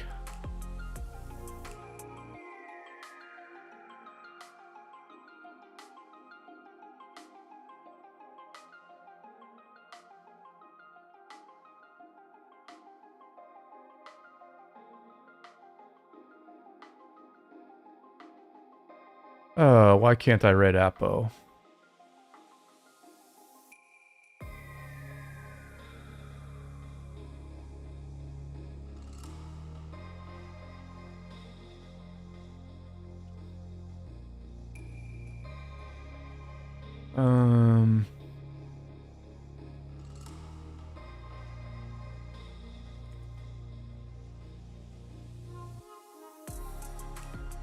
Oh, there we go. All right. Yeah, so we're going to raid Apo in a few minutes. I do appreciate everybody hanging out. Any last-minute questions from anybody, go ahead and fire them off. Diamonds, thank you so much for hanging out. Thank you, everybody, for a great stream. I'm glad we were able to resurrect it. One of these days, I will do a live stream and my computer won't crash. Today was not that day, but we nevertheless had a very successful stream. What did we watch? We mostly watched GV77 make no progress, while outside of our camera view, 2429's allies cracked this KvK wide open. They have finally crossed the river in force. And they're actually even going to start burning the first of the 2377 flags in 6 minutes. So I'm going to send you over to Apo, who has been streaming all day. Apo is a key player in S2S. I would imagine he is very tired, but also feeling quite good because it looks like the KvK is going 2429's way at this point. So let me go ahead and send you over to Apo. Tell them Brian raid when we get over there. And until next time, I will see you all on the flip side.